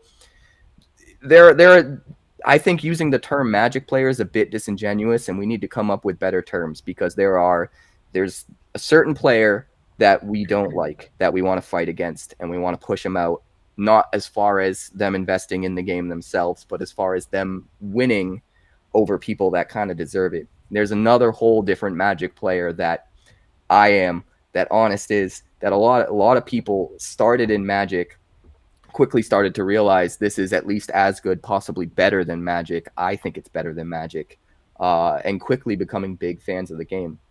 And that is a good thing. That is a good thing. Thanks for pointing that out, Cap. And by the way, I wasn't disparaging Magic people. I was just saying, did we think that maybe Ramel would have given you guys a 1%, like, kind of like Ben on Be a Hero Gaming, who's usually on the show, talks about the fact that he was at the Shattering, and the guy next to him rips the stone foil that he really wants. His first reaction is like, crap, now he can't rip it. Then he's like, nope, tap that down. That's awesome. And Ben, he gets that positive thought. But there was that 1%, Cap, that apparently you're a better human being than Ben. And when he comes back, we're going to share it with him that you wouldn't have had that feeling. So Texan, tell me you had a 1%. Like, well, you weren't in the Dragon Cup, so I guess for you, right, that's not a concern. I'll put it this way. I do agree we need a better term, but this is how I explain it to people. Magic players playing Wonders is like your sister getting engaged. And these Magic players that are playing Wonders right now, they have a status in my mind, in my world, that they are like your sister's fiance. Like, they're going to be in the family. They're coming in, but you're kind of like, you're still not part of the family yet right now, okay? Eventually, they cross a threshold to where they are in the family, and it's like, okay, now we're in this together. I'll protect you with my life. What's mine is yours. You're family now, right? Like you're in, right?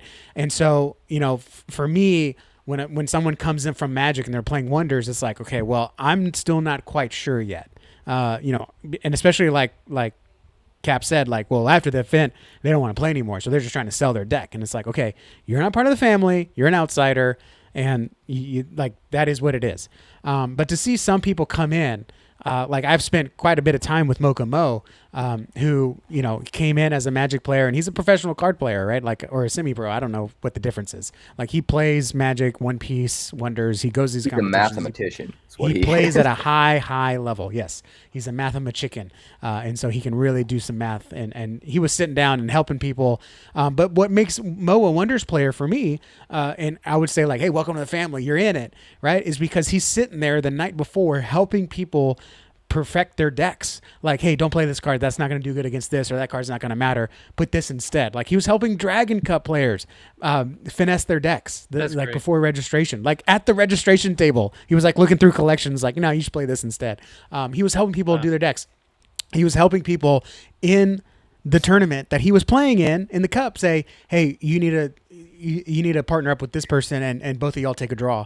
That will give you your best chance for whatever. Or, hey, maybe you should not draw instead of play this game out. If you win, and this guy, again, going back to the math, I think he enjoys the game. He wants to get cards to build up his collection. So I think 100%. And, I think that's great. So that's kind of the difference there, right? So I agree. We need something else, right? Something to say that this guy's, the sister's fiance versus, well, now this is my brother-in-law. son-in-law, and I will protect his family with my life, kind of thing. And so that's kind of how I view it. The judge really got a laugh out of it, because he's like, judging these Wonders players is totally different than judging Magic players, because Magic players are rule sharks, and they got to watch out for that. And they play the game differently than Wonders players, and we just haven't gotten that way. And so when I told him, I said, "Oh yeah, well next year there's going to be another 50 of those Magic players playing on our side." He kind of like looked at me and was like, "Please, please, please, teach them the right way to play, teach them the etiquette that we have right now." And I don't know. It's so all that said, it's hard to say, right? Because I mean, the Magic players that come in and love the game and like they want to put it in their rotation, welcome aboard. Be a part of the family. Be in the Discord. The Magic players that show up and like they don't even have a Discord name, I don't know. Like to me, they're still on that fiance rule. Like, I'm glad you're here. I'm glad you're playing. And I'm not saying the Discord is the end all be all. But until I personally talk to you and see like, do you love the game, or is this just a means of income for you? For me, I'm not saying that's how it always needs to be, but I'm kind of like, you're an outsider still to me. And yes, Immortal Echoes, your family, man. Let me tell you, I love playing kids. I sat across a young kid at Sealed, and he was just over the moon when I gave him my Ethereal Grove, because he's like, that's the one card I want for my collection. And I'm like, well, here, take the one I just pulled out of my box. I said, put it in your pocket. Don't use it in your Sealed deck. Immortal Echoes, I played his son. He was over the moon with the cards that I was playing. He's like, whoa, that card does that? And I'm like, yeah, man, this is a great game, isn't it? So yeah, 100% Immortal Echoes. You are part of the family. In fact, I hope we can create this Texas team. Texans of the First is what I want to call it. And yeah, Immortal Echoes, man, we're in it. Your family. Wow, that's a great way to put it, guys. I'm glad that you're talking about that. This could be, there's a different set of tipping points. Maybe this is the tipping point with Magic. I'm excited to get, I spoke with Spirit Animal, who of course was competing in the Stoneseeker Cup. And he had so much excitement when I talked to him, because of course I wanted to know, obviously the Dragon Cup was restricted from the Magic players. The barriers were up, so they couldn't walk up and join that. Stoneseeker Cup, there was not the barrier there. And so I wanted to hear from Spirit Animal what he had heard. He was so excited. And I checked after Houston. I was at Baltimore, but I love just engaging the Magic players, because I don't know what the Wonders team, what Frenchie, like, I'm sure he has his metrics, and he knows what percentage he wants to pull from Magic, from Flesh, from non-players, and everything that. But I got to believe their success runs through Magic and pulling some of those players over. So I'm always interested to hear what they have to say. And the other thing is, I'm a free speech type of person. I like hearing people who don't agree with you. And so I love hearing what the Magic people say that they don't like. That's the best way to learn, is that, they can possibly have valid criticism. So listen to what they have to say. Like, you have a game and a team that's willing to listen to the community to make it better. So that's what's great, is if you can learn something from that. But Spirit Animal, he was excited by talking to the folks. And so I cannot wait to get him on a Radish production, so we can hear the conversations he was having with the Magic, because we only got to speak for a minute, but something tells me he's going to be very positive when he talks about that. You know who is positive is Ramel, where he says that Wicked has become one of my best friends. His rise from test team to org playmaster has been nothing short of legendary. And of course, American Texan, talking about the Texan Dream Team, is that you have Wicked, who is also part of the Texas Dream Team, though no longer in Texas. All right, so I think we got through. By the way, that was the historian who stopped by, who said to say hello. He was under his I think his personal YouTube account, so he switched over to let it know. So we're Magic Historian has like 5 YouTube accounts. I think that was his streamer account, because he live streams only on one account, and then he does pre-recorded videos on his main channel. But yeah, that was awesome that he stopped by. That's really cool.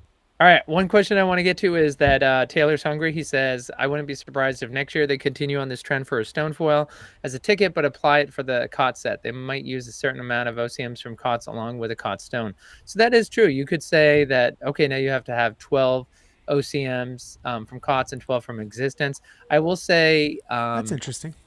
I'm not. I read that as like your ticket for the Dragon Cup has to be a Call of the Stones Stonefoil. I'm not correct. sure about that. Yeah. Here's the thing, Taylor, you're thinking small, because you got to remember, by the time the Dragon Cup happens again next year, COTS is going to be old news. There's going to be another set out, maybe even a third set out.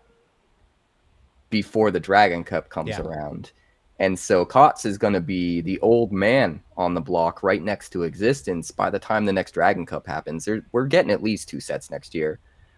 I wouldn't be surprised if there was a third one, but we're getting at least 2 sets next year. So maybe there's something along the lines of that, but Yeah, a it depends on little when bit the more ambitious. championship is. I mean, the team said themselves they want at least 2 sets per year, I think was the exact Discord quote.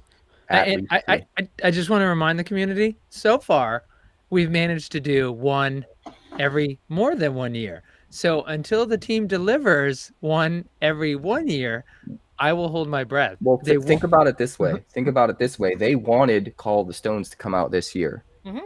Their goal was to have 2 sets this year. You're making my point, Cap.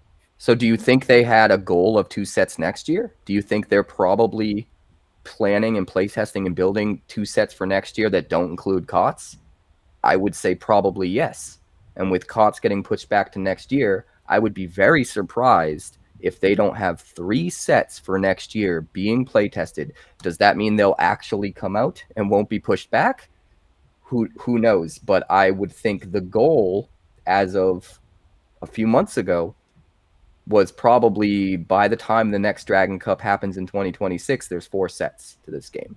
Well, and we should mention, I know Texan mentions it, but this is an American-made product. The other thing is for those who are interested, like this is made right here in the United States. So they print this in the United States. So getting the raw material, because of course these have collector cards in them. So when you look at the foil material, like they're not just printing all paper. They need to have the print run for the special edition cards. And they're doing that in the United States, and they have to get on the printing presses against the major companies. So there are, I'm teasing them about not getting it out. Like we all love the Wonders product, but I agree with you guys. They're trying to get out multiple. So how many total? Like, well, this is being recorded. So I think by the time we get to Dragon Cup next year, I think that then the question becomes like, this is not like other games. This is not like some games. You can't release it a week before the Dragon Cup and then, okay, go ahead. Now it's part of it. Like, I think the players wouldn't like that, like having it released in a week. Somebody gets their FedEx shipment, the other person doesn't. I don't know how to feel about it. So in reality, we get the Call of the Stones in February, and then the next one has to come out. If it was November, it's got to be out by when? October 1st? For it to be used in the Dragon Cup? Is that when they have to get the next one out? Well, as of right now, the very last SCG Con event of 2026 is happening in Hartford, Connecticut in October. And so if they use the same template that they used this year and they have the World Championships at the last SCG Con of the year, it's going to be in Hartford, Connecticut in October. That doesn't necessarily mean they have to use the same template. They might do something ambitious on their own, separate from SCG Con, and do it later in November. Yeah. But I don't know.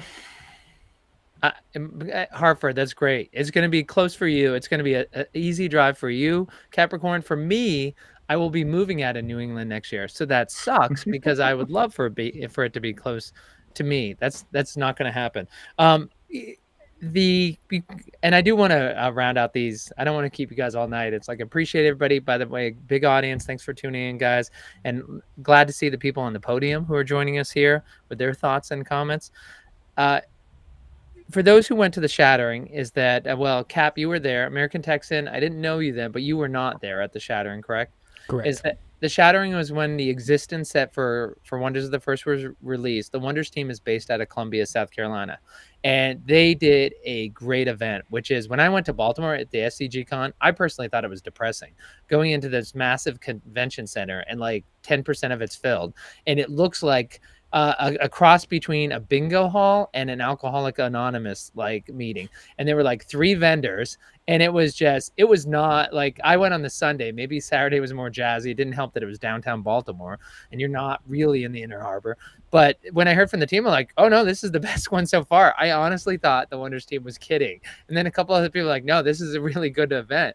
But I'm used to the Wonders team and the Shattering and the event they put on. Like, you're having these sealed deck events, they're going around just throwing out packs like, hey, here's a pack, rip it. And like, they're going around. And then the main event was Saturday when we ripped our Existence. And, they had They had the Phoenix, the Blazing Phoenix pub, and like the drinks, the bar was open all night. There's no charge to go to this, just like the SCG cons. The bar was open all night. The food was out there. You're ripping the product. You had Hobby Club that was breaking live from there. People are ripping stones left and right in there. Can you see the Wonders team Capricorn is, for folks who don't know, is like, I've been involved following Frenchie's projects for 4 years. When he doesn't like how something's run, he just creates his own version and does it better. And I don't think if Frenchie went to all the SCG cons, I think Frenchie would be like, this is ridiculous. I can do this better than this. Is that maybe he doesn't get that's my honest hope. And that's a total discussion for a different time. Okay.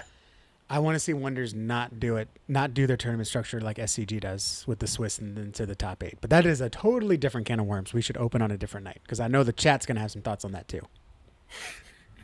All right, Cap, though, quick. You want to see it? We won't get in the detail. Should the Wonders team open up their own tournament schedule, their own sites? I mean, I think eventually. Okay. But the beauty of partnering with SCG Con now is everyone that is playing in front of a whole bunch of players of other games. Yep.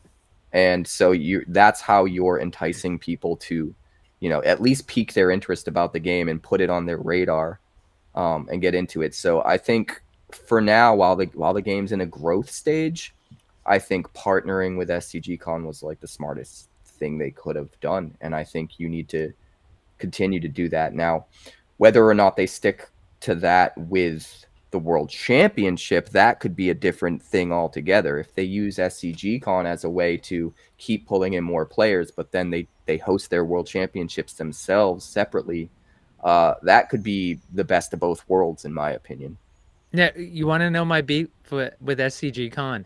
Texan, how many retail stores does Star City Games have? Oh, I have no idea. Like, and I'm not saying don't partner with SCG. I don't know if it's possible to be at an SCG event but not have to play by their tournament rules. I don't know. But, first of all, in Baltimore, the baller move is he takes again, they only filled 10% of the convention space. Wouldn't it be great if they filled 20% of the space and they put theirs in there so all the Magic people can still see it? But I mean, I agree with you. You need the exposure. And that's why, Cap, I'd almost say like their World Championship, on the one hand, it'd be great to take it away and like do the event right, the way you want it and control every aspect. But conversely, that's a showcase item. And that's where like the Magic people, right, are going to notice it. So Cap, how many retail stores does Star City Games have? Who puts on SCG Con is Star City Games Con? That's a good question. I don't know. Yes. I don't know. I feel like back in the day that mattered a lot more, but these days there's so much product being sold online through the online shop that I really don't know. I really don't. One store. They have one store in Roanoke, Virginia. So you guys were talking about your exhaustion. So on Monday, I drove 800 miles down to North Carolina. On Tuesday, I drove 800 miles back. And I got in at 5 in the morning. I slept for an hour. Then I took a half an hour nap later. Then I had 7 hours sleep. Then I drove 3 hours to Connecticut, hopped on the flight to Vegas, got there at 3 a.m. East Coast time, walked around to 5 o'clock East Coast time. And I was like, according to Hen, my roommate wanted to go out on Friday night and before the Dragon Cup. And I was like, dude, I can't. I'm like, I just can't do it. And then we took the red eye back. But on my 800-mile trek from North Carolina north, Jam said, how far out of your way did you go? Point of fact, I didn't go out of my way. It was on the way. I stopped in Roanoke. So it is the most underrated strip mall. It's by itself, but it's just the strip mall storefront. And like, honestly, I missed it. I drove by it and then I had to come back because the sign's not even that great. It's a small storefront and a warehouse that goes just a long way in the back because of course they're shipping all that stuff.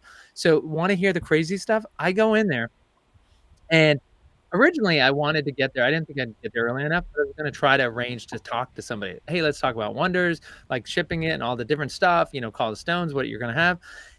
But I didn't get there till like 6 o'clock at night. And so I walk into the store, they're having a Magic, play night. And so I go in there and I'm going to drop the video. I will release that on YouTube so everybody can see it. It's like 6 aisles that are like 10 feet long each. Smallest store you've ever seen. It's so small compared to Firefly, where they had the first Wonders public game day back in February 2024. It's like a quarter the size of that. So I go down every aisle. I don't see any Wonders product at all. I then go to the counter, and Rachel was very nice, but I asked her for Wonders, and she goes, normally I could send somebody in the back to the warehouse to get it for you, but they're not here, so I can't help you out. And I'm like, why don't you put it on the shelf? And she's like, we don't run any Wonders game nights here, so we're not putting it on. And I said, I was like, but you're running $100,000 tournament and a $25,000 tournament for them this coming weekend. I'm like, you can't put it on your shelf. That I can't stand the fact. And when we were at SCG Con in Vegas, I spoke to the person with the ticket desk, somebody who actually worked for Star City Games. Why can't I get the product on the shelves? Is it that much to ask for? And she's like, well, you can. I'm like, well, I can't, because there was nobody who could go in the warehouse. They don't put it on their shelves. So my personal thing, I want this. I look forward to the day where we drop Star City Games and they need Wonders more than Wonders need Star City Games. So that's my rant. Sorry. That Well, will happen it's very gonna start soon. with us. I mean, it's gonna start with I talked to several people that are like, hey, we're gonna bring it to our store. We're gonna be playing it at our store, and eventually the store is gonna say, why don't we have these cards? Because the store owner is gonna see people playing and say, that's money that should be with us. And trust me, when I say I would rather give my money to my local shop and buy cards there than even from Wonders themselves, right? Because I mean, it can drip down from there. We can do direct to consumer, which is very interesting and unique with the Wonders product. And again, one of the ways that they're zigging where everyone else is zagging, or they're zagging where everyone else is zigging. But yeah, I mean, it's really going to start with us bringing it to the shop. It's going to be organic. It's got to be boots on the ground. It's got to be what do they call it? Where like something starts with the people and then works its way up. Grassroots. There you go. Thank you. And it's just because it's a newer game. So, I mean, it's just up to us. And so it was very encouraging talking with several people at Vegas where they said, yeah, we're going to our store. We're trying to get the store to play it. And, it's one of those things, unfortunately, where we have to prove it. We have to show that the demand is there and the player base is there, because these store owners make such a small margin. They don't have the capital to risk to buy product if they don't know it's going to sell. And so, yeah, I mean, if you're looking at a catalog and you're like, hey, I can buy all this Magic product that I know is going to move. I can buy some of this Lorcana or Sorcery product that I've experienced and have other people come into the store that I know is going to move. And I have this Wonders where no one's playing it here. I've never heard of it, so I'm not going to get it. And it's not just a trading card thing. My comic shop says the same thing. I would buy this variant from this artist if I knew people were going to order it, but I've never seen people order it, so I'm not going to order it. It's the same thing across the board. So we have to be the ones to do it. This is not a sit back and make the team do all the work. It's going to be on us as well, just as much as we want to play. So that was very encouraging to see people like intentionally say, we're going to play this at the shop so we can spread the word. And it's not just do and learn to plays. It can just be going to the shop with your family, friends, and playing the game there. And I do want to point out, Skizzy, hopefully you're seeing the comments that we're sticking up. We are reading the YouTube comments. Also, he said, you've never seen how small my store is. I put that one up before. So again, Skizzy, talking about Star City Games, I love small stores, but I will say, I just was surprised because if you were in Las Vegas with these hundreds, or was it thousands of people and the events across the country and the amount of product that they sell online, it just was weird to go in and see like this store with 6 aisles that are 10 feet long. And they're the ones who are putting on these cons all across the country. It was surreal to see that. Cap, did you have any comments about what Tex just said? Just with the LGSs? I think Wonders is doing it smart, even though to some people it might not look like it. You really have to make them come to you. You can't force it down their throat. You can't force them to carry whatever. So approaching it the way they are, by having things in Target, by partnering with SCG Con for the events so that they're constantly exposing the most active CCG players to the game, it's going to hit critical mass at some point where all of these LGSs are coming to them asking for the product because there's just demand. So they got to kind of do it that way. It's going to be a little bit of a slow burn, but it's necessary. You can't force stores to carry the product that way, Well, and Cap, what do you think about with this comment, Shattering or Stoneseeker Cup for new players? What do we want to sell folks on? Is he asking maybe which that is from a comment that he posted earlier. He asked advice for folks teaching Wonders of the First in the middle of nowhere for feeling they have a chance traveling for a tournament. Should we emphasize the Shattering or the Stoneseeker Cup? Well, here's the thing about the Shattering. You will not find one of those Magic players anywhere within 100 miles of the Shattering. The Shattering is all about the community. There are no monetary prize pools. There is prizing, but it is product. It is premium product. It is the entire event is built around the community that loves the game and giving back to that community in ways that that community specifically will appreciate. So you're not going to see people trying to like just show up and take advantage of. It's all about, and you walk in, the vibes are literally the best I've ever experienced at an event. Like the vibes were good in Vegas. Take that and times it by 10. Like you want people to be welcoming you with open arms, trading with you, laughing, all that stuff. Like that's the Shattering was the greatest experience. Like I can't say enough good things about it. So if you actually care about the game and the community, and that is where to be. That is a Also, the Shattering is celebration. mainly for collectors, right? I mean, are they going to be opening play? They didn't have it back then for the first, but are they going to be opening like play boxes? Or are there going to Oh be no, people they were that are opening. like, They were. let me It open is- my cases of play boxes at the Shattering? Or is It is not really just mostly gonna for be- collectors. Like, No. you got to remember, like collectors, if they're only in it for the investment, they can just have their stuff shipped to No, them. no, no. I'm not saying they can't play. I'm saying like you're opening collector product, and Yes. people are trading for play cards for sure. But I mean, are they going to have anyone at Shattering? Like that would be my lane. Like I'm going to open my play boxes over here in the corner, my case of play boxes. If I was a betting man, I think anybody that pre-orders any product can probably choose to have it shipped to the Shattering instead of to home and show up and rip it. Because while I was at the Shattering, none of it felt like it was collector product only. The vibes were like the kind of vibes you'd get out of a bunch of people open. You know, I Yeah.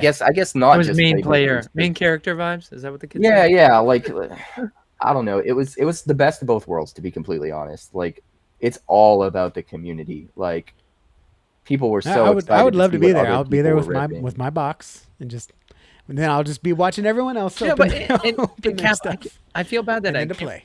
I can't remember exactly, but I think they did give us. Didn't they give us something smaller to rip too? Like at the night when you checked in, where So you got the food the and drink. first night, I have a whole recap video. So if anybody wants to see Ooh. what the Shattering's all You have a about, YouTube channel, I'll- Capricorn? go to the at Quarantine Capricorn YouTube channel Or we'll and check put out the my link. Wonders playlist. We'll put the link in this description. Yeah, And one of the first videos that I have is a very in-depth recap of the entire first Shattering experience, and it's a really good video, so I recommend you check it out. But the first night was people just flying in and getting there and hanging out, having some drinks, having some food, and they did a special breaking game where you could buy certain slots and get certain number of packs and try to break them.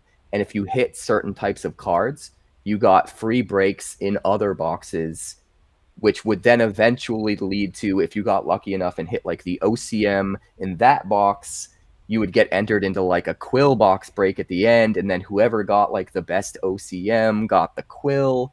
There was like all this crazy stuff happening, and like you didn't even need to invest a lot to get into it. You could show up, just pay for, you know, a couple small breaks, and if you get lucky and hit that box as OCM, you snowball into getting into the next break for free. And then they were just doing all that breaking stuff. They called it breaking games. love Just that. live with everybody that was there, and it was really, really cool. And they even had a champion playmat and a champion promo for that. They considered that one of the tournaments at the event, which I thought was super cool. Yeah, It- I like that. I will say for the collectors is that, and I'm more on the collector side, is Gen Con, Tex Hooper, myself, Zarek, B Jams were there. I'm trying to think of the other folks who were there, but when I think about it, all the people I was meeting new people because they weren't the collectors coming from the block packs community. It was primarily the players who had found it on the Kickstarter because they were in love with that aspect of it. And by the way, is that the comment there, just go to both if you really want to have a great year. And then we have Jeffrey, who switched over to X. Of course, you can watch this live in either X or YouTube, but a little bit less delay in X. I'm all about ripping play at the Shattering, because how else will we be making those amazing decks for Sunday morning if not for the play boxes? Let them have the collection boxes. I want all the new cards to hype my deck for the tournaments there. And then Rommel came in with the Shattering Breaking Game is uniquely Wonders in the brainchild of Jeff and Eric. There you have it. It's very cool. All right, so I do want to. I'm trying to find that video while we do this, but here's what I want, if possible, Texan. I just want one sentence, and Cap, you played in the Dragon Cup, but if you can add anything, then you can add. But one sentence or one word, American Texan. For folks who don't know, you did play in the Stoneseeker Cup, and for just one word or one phrase about each of the people in the top 8. So number 1, Ken A. I wish I knew more about him. I've never talked to him, shook his hand, or I didn't even get to see his game. I wish I knew more about him. Wish you knew more about him. That's a great. All right, number 2, Jester. Amazing player, very unique deck. I was very excited to see how far he went, and I totally underestimated him. Number 3, Mocha Mo. Genius. Gonna be dominating at every competition he's gonna be at. Number 4, the S. Super cool guy. Very excited I got to talk to him. Great player. Just amazing all around. Number 5, Sharkborn. Man, Sharkborn. Legacy embedded, right? You can't talk about Sharkborn, unfortunately, without talking about his dad. But Sharkborn is such a cool player, plays with such passion, enjoys the game a lot, loves playing with the other kids as well, and showing them how to play and do great things. Sharkborn is legacy incarnate, and it's a pleasure every time we get to sit down at the same table. Number 6, Skizzy. Very glad I got to meet him. I've seen to see him a lot. I talked more with Tina than I did with Skizzy, but again, another sleeper. The way that he talks about cards and combinations and decks. Watch out, because he will play anti-meta every time, I think. Number 7, Echoes. Echo's an absolute pleasure. Again, I think he started playing in Houston and is trying to do the grassroots in his area in Central Texas. An absolute pleasure. Glad to see his son play as well, and I look forward to even more from Immortal Echoes. All right, finishing up the top 8, Googs. Googs, I think, is another sister's fiance. I don't know anything about him. I haven't shaken his hand, haven't met him, didn't really get to see him play. So, again, I wish I knew more about him. Googs is insanely pleasant. He's wonderful to be around. Great conversations, great attitudes.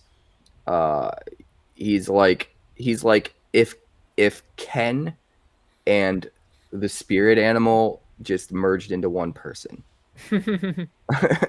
he's got the play style and the competence of Ken, and he's just got that vibe of like, just everything feels better when you're around this person. I don't know. There are certain people in the community that have these vibes, you know, that they just ooze good person, and Googs is that. Yeah, that just goes to show how crazy these SCG cons are, because it seems like we're such a small game and a small community. But, I mean, there's still top players that, like, even someone like me who I spent more time talking and just getting to know people than playing the game, thinking about the game, trading for the game. And I still didn't find certain numbers of people. It's just crazy. Like, I'd learned True Story was there after the fact, and I was like, that's another person I didn't get to talk to. Yeah, anyways. You know, it's that Seinfeld and Mocha Mo. It makes me think of Mocha Joe. Well, I guess that's... No, is Mocha Joe, is that Curb Your Enthusiasm? Well, anyway, I'm thinking Seinfeld. And that episode where Elaine says everybody should walk around New York City with a name tag on. That way you could say hi to people and say who they are. Yeah, I mean, it is. I found myself there. Somebody's like, I would say, who did you just play? They'd say the name. I'm like, oh, which one are they? And like, you know, coming out of my burrow in the ground, like popping my head around, like, where are they? You know, describing, because it was so great. Like there were a couple, like Porklet, shocked how young he is. I talked to other people, like Porklet, the way he is on Discord, easily thought he was going to be 20 years older. Maybe he is that age and he just looks hella good for his age. But it was great to put that face with the name. All right, well, let's see.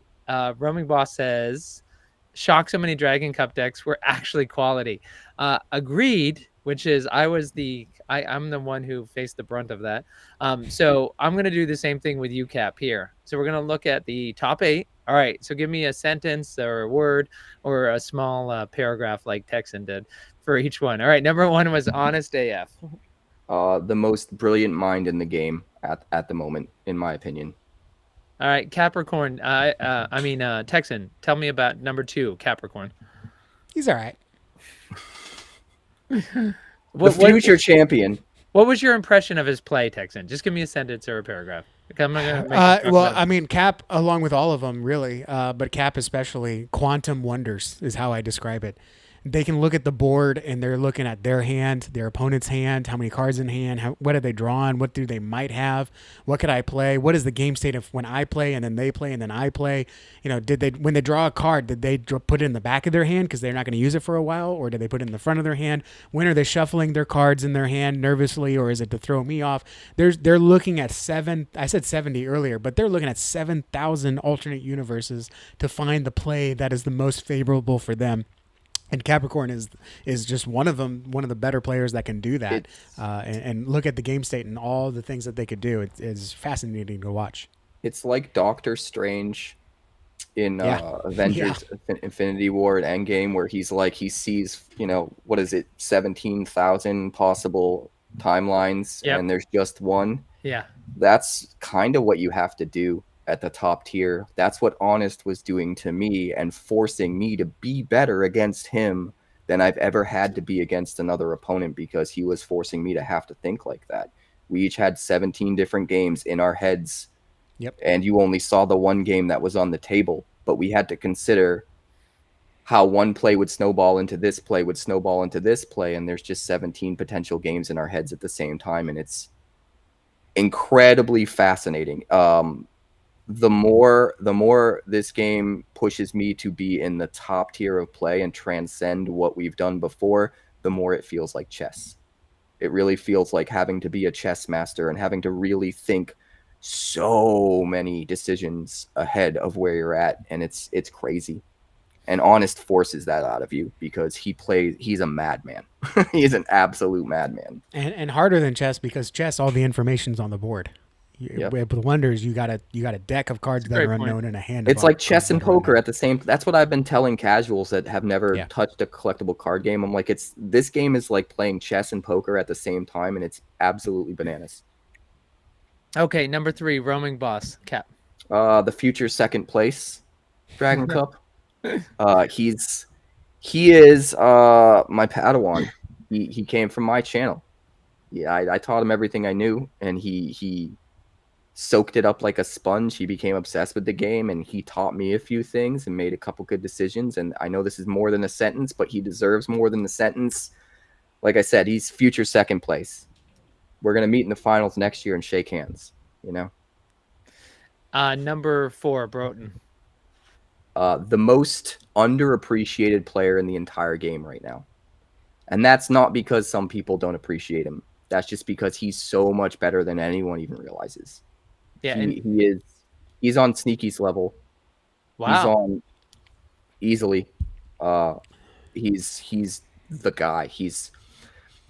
The thing is, there's two different things that add up to being good at this game. There's the deck and knowing how to play the deck, but there's also thinking on the fly and adapting, and Broughton has that in spades. Whatever you do, he comes up with something he's never come up with before, and he figures it out. Broughton's the man. I was just shocked he wasn't an old balding man. And by the way, Skizzy says, I was shocked he didn't have a beard. You stare at that dwarf for his profile picture, and then he comes in this smooth shaven guy, and I'm like, that's Broughton, really? Yeah, he's yes, a young, clean cut guy. All right, Skizzy says, I say chess and magic have a baby, and it's Wonders. Going back to the conversation you guys were just having. All right, number 5, Dr. Bray. My favorite person in the top 8. He's so pleasant to be around, kind of like I said about Googs.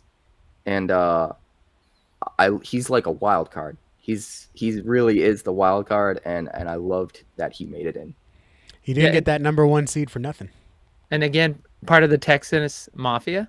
And Dr. Bray, of course, able to play with his son, Wonder Boy, who won the first tournament at the National Card Show in Cleveland, I think, 2 years ago. He won the tournament there. So the two of them playing each other, elevating each other's play. By the way, one side note, Dr. Bray's son, is that his case was stolen at the event. And last I heard, it had not been returned. Any update? Have you guys heard if it was returned? Okay. Is that hopefully that finds a way back to Wonder Boy. Number 6, Sneaky Joe. My white whale. that's it. My white whale. I need to beat him. I've yet to beat him. Boss I'm knocked him just out gonna in the throw top- one. I'm not gonna top comment 8. on everyone, but I'm just gonna throw this in here for Sneaky Joe.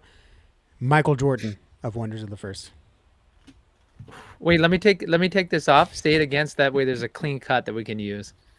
I'm not gonna speak to every player, but I will say this about Sneaky, just to throw this in there. He is the Michael Jordan of Wonders of the First. I wanted to get his commentary, but I'm afraid to reach out to Sneaky Joe, because I said to him, I love everybody in here. I mentioned you, Cap, too, and I said, but Sneaky, eventual like I took a picture with him in front of the Wonders. I said, I just want to get a picture next to the eventual champion.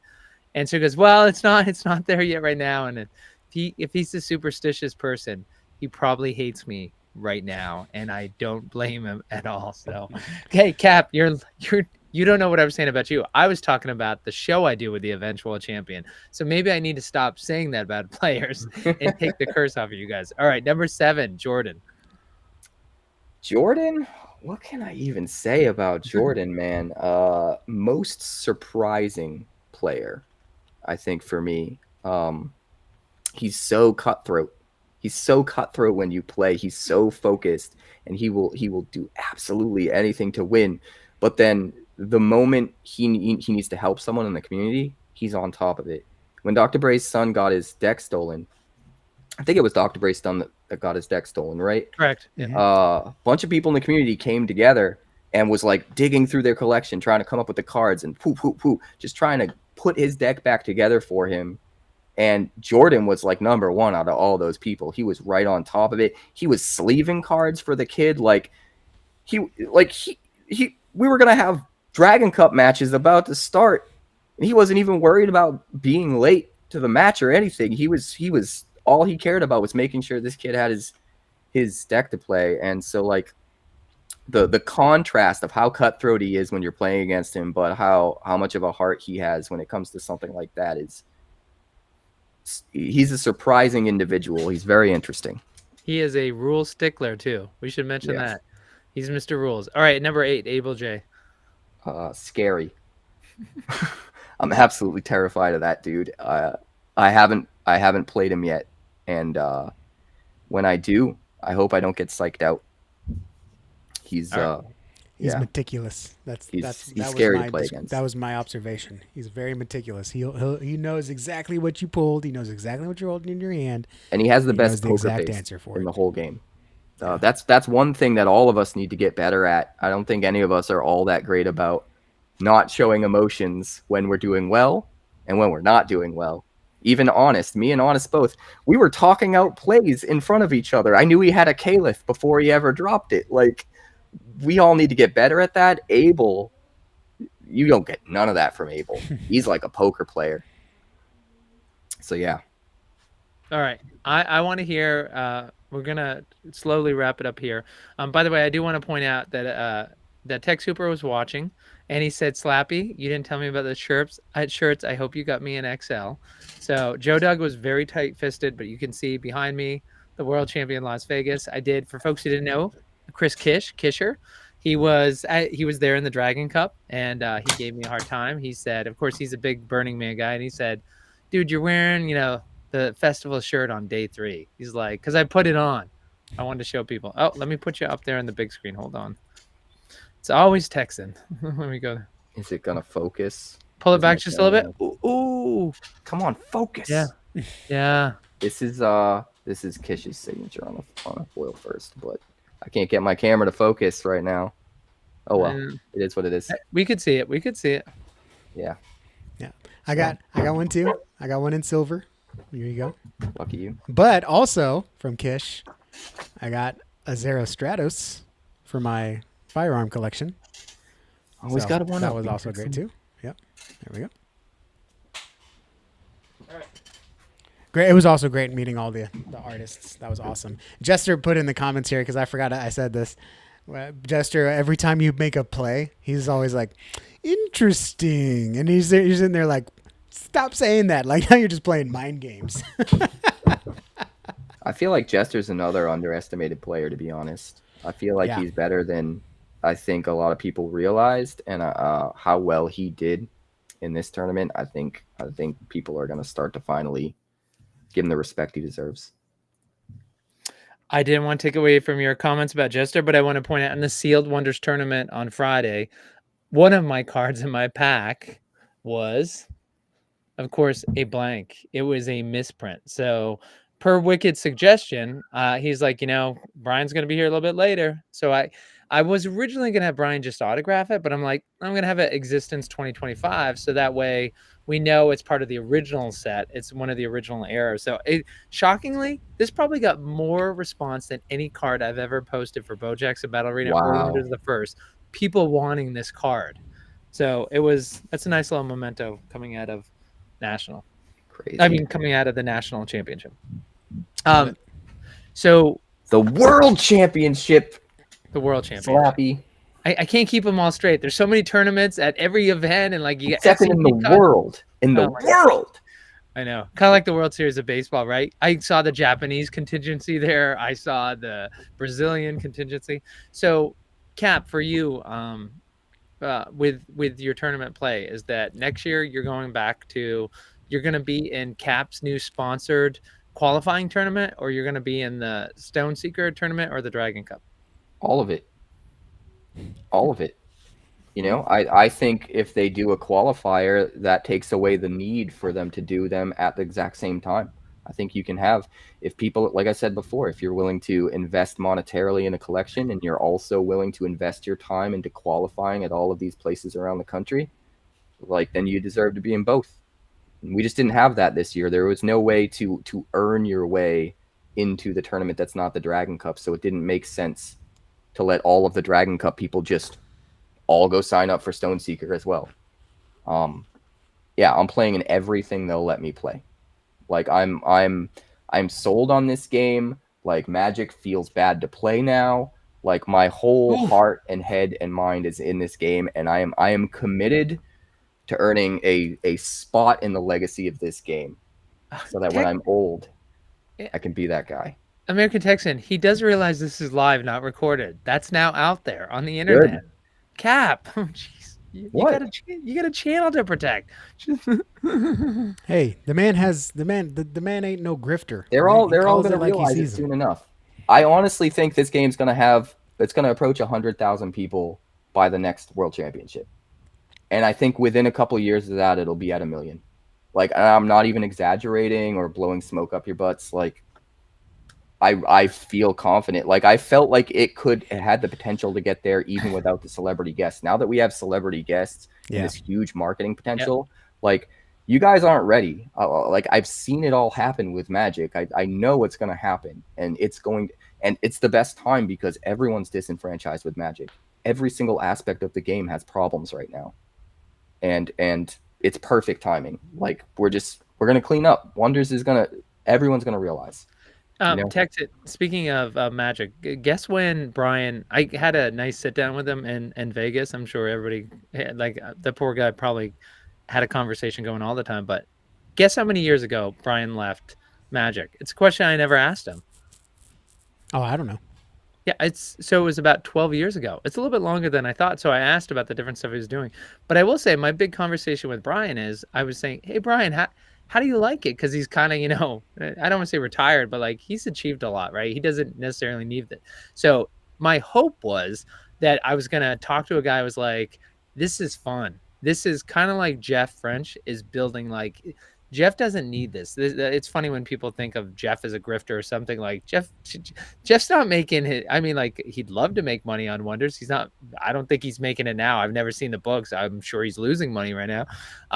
But with Brian is that I want to hear the same things out of him. This is his project. He loves this. It's his dream.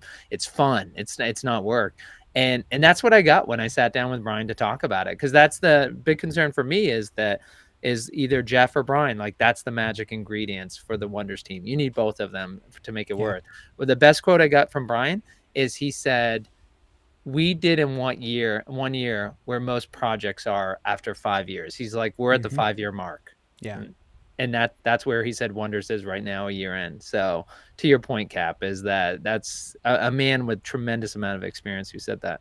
What about you, Texan? Next year, like why'd you choose the Stoneseeker lane instead of the Dragon lane? I would have. I mean, look, I've been saying for months I wanted to be in the Dragon Cup. That's where all the best players were, and I wanted to compete with them. It just wasn't in the cards for me. Getting collector cards, getting, whatever it took, it just didn't happen. So I could have grabbed some random cards from some people. I could have run with a deck. I can't remember who said had an extra one just lying around.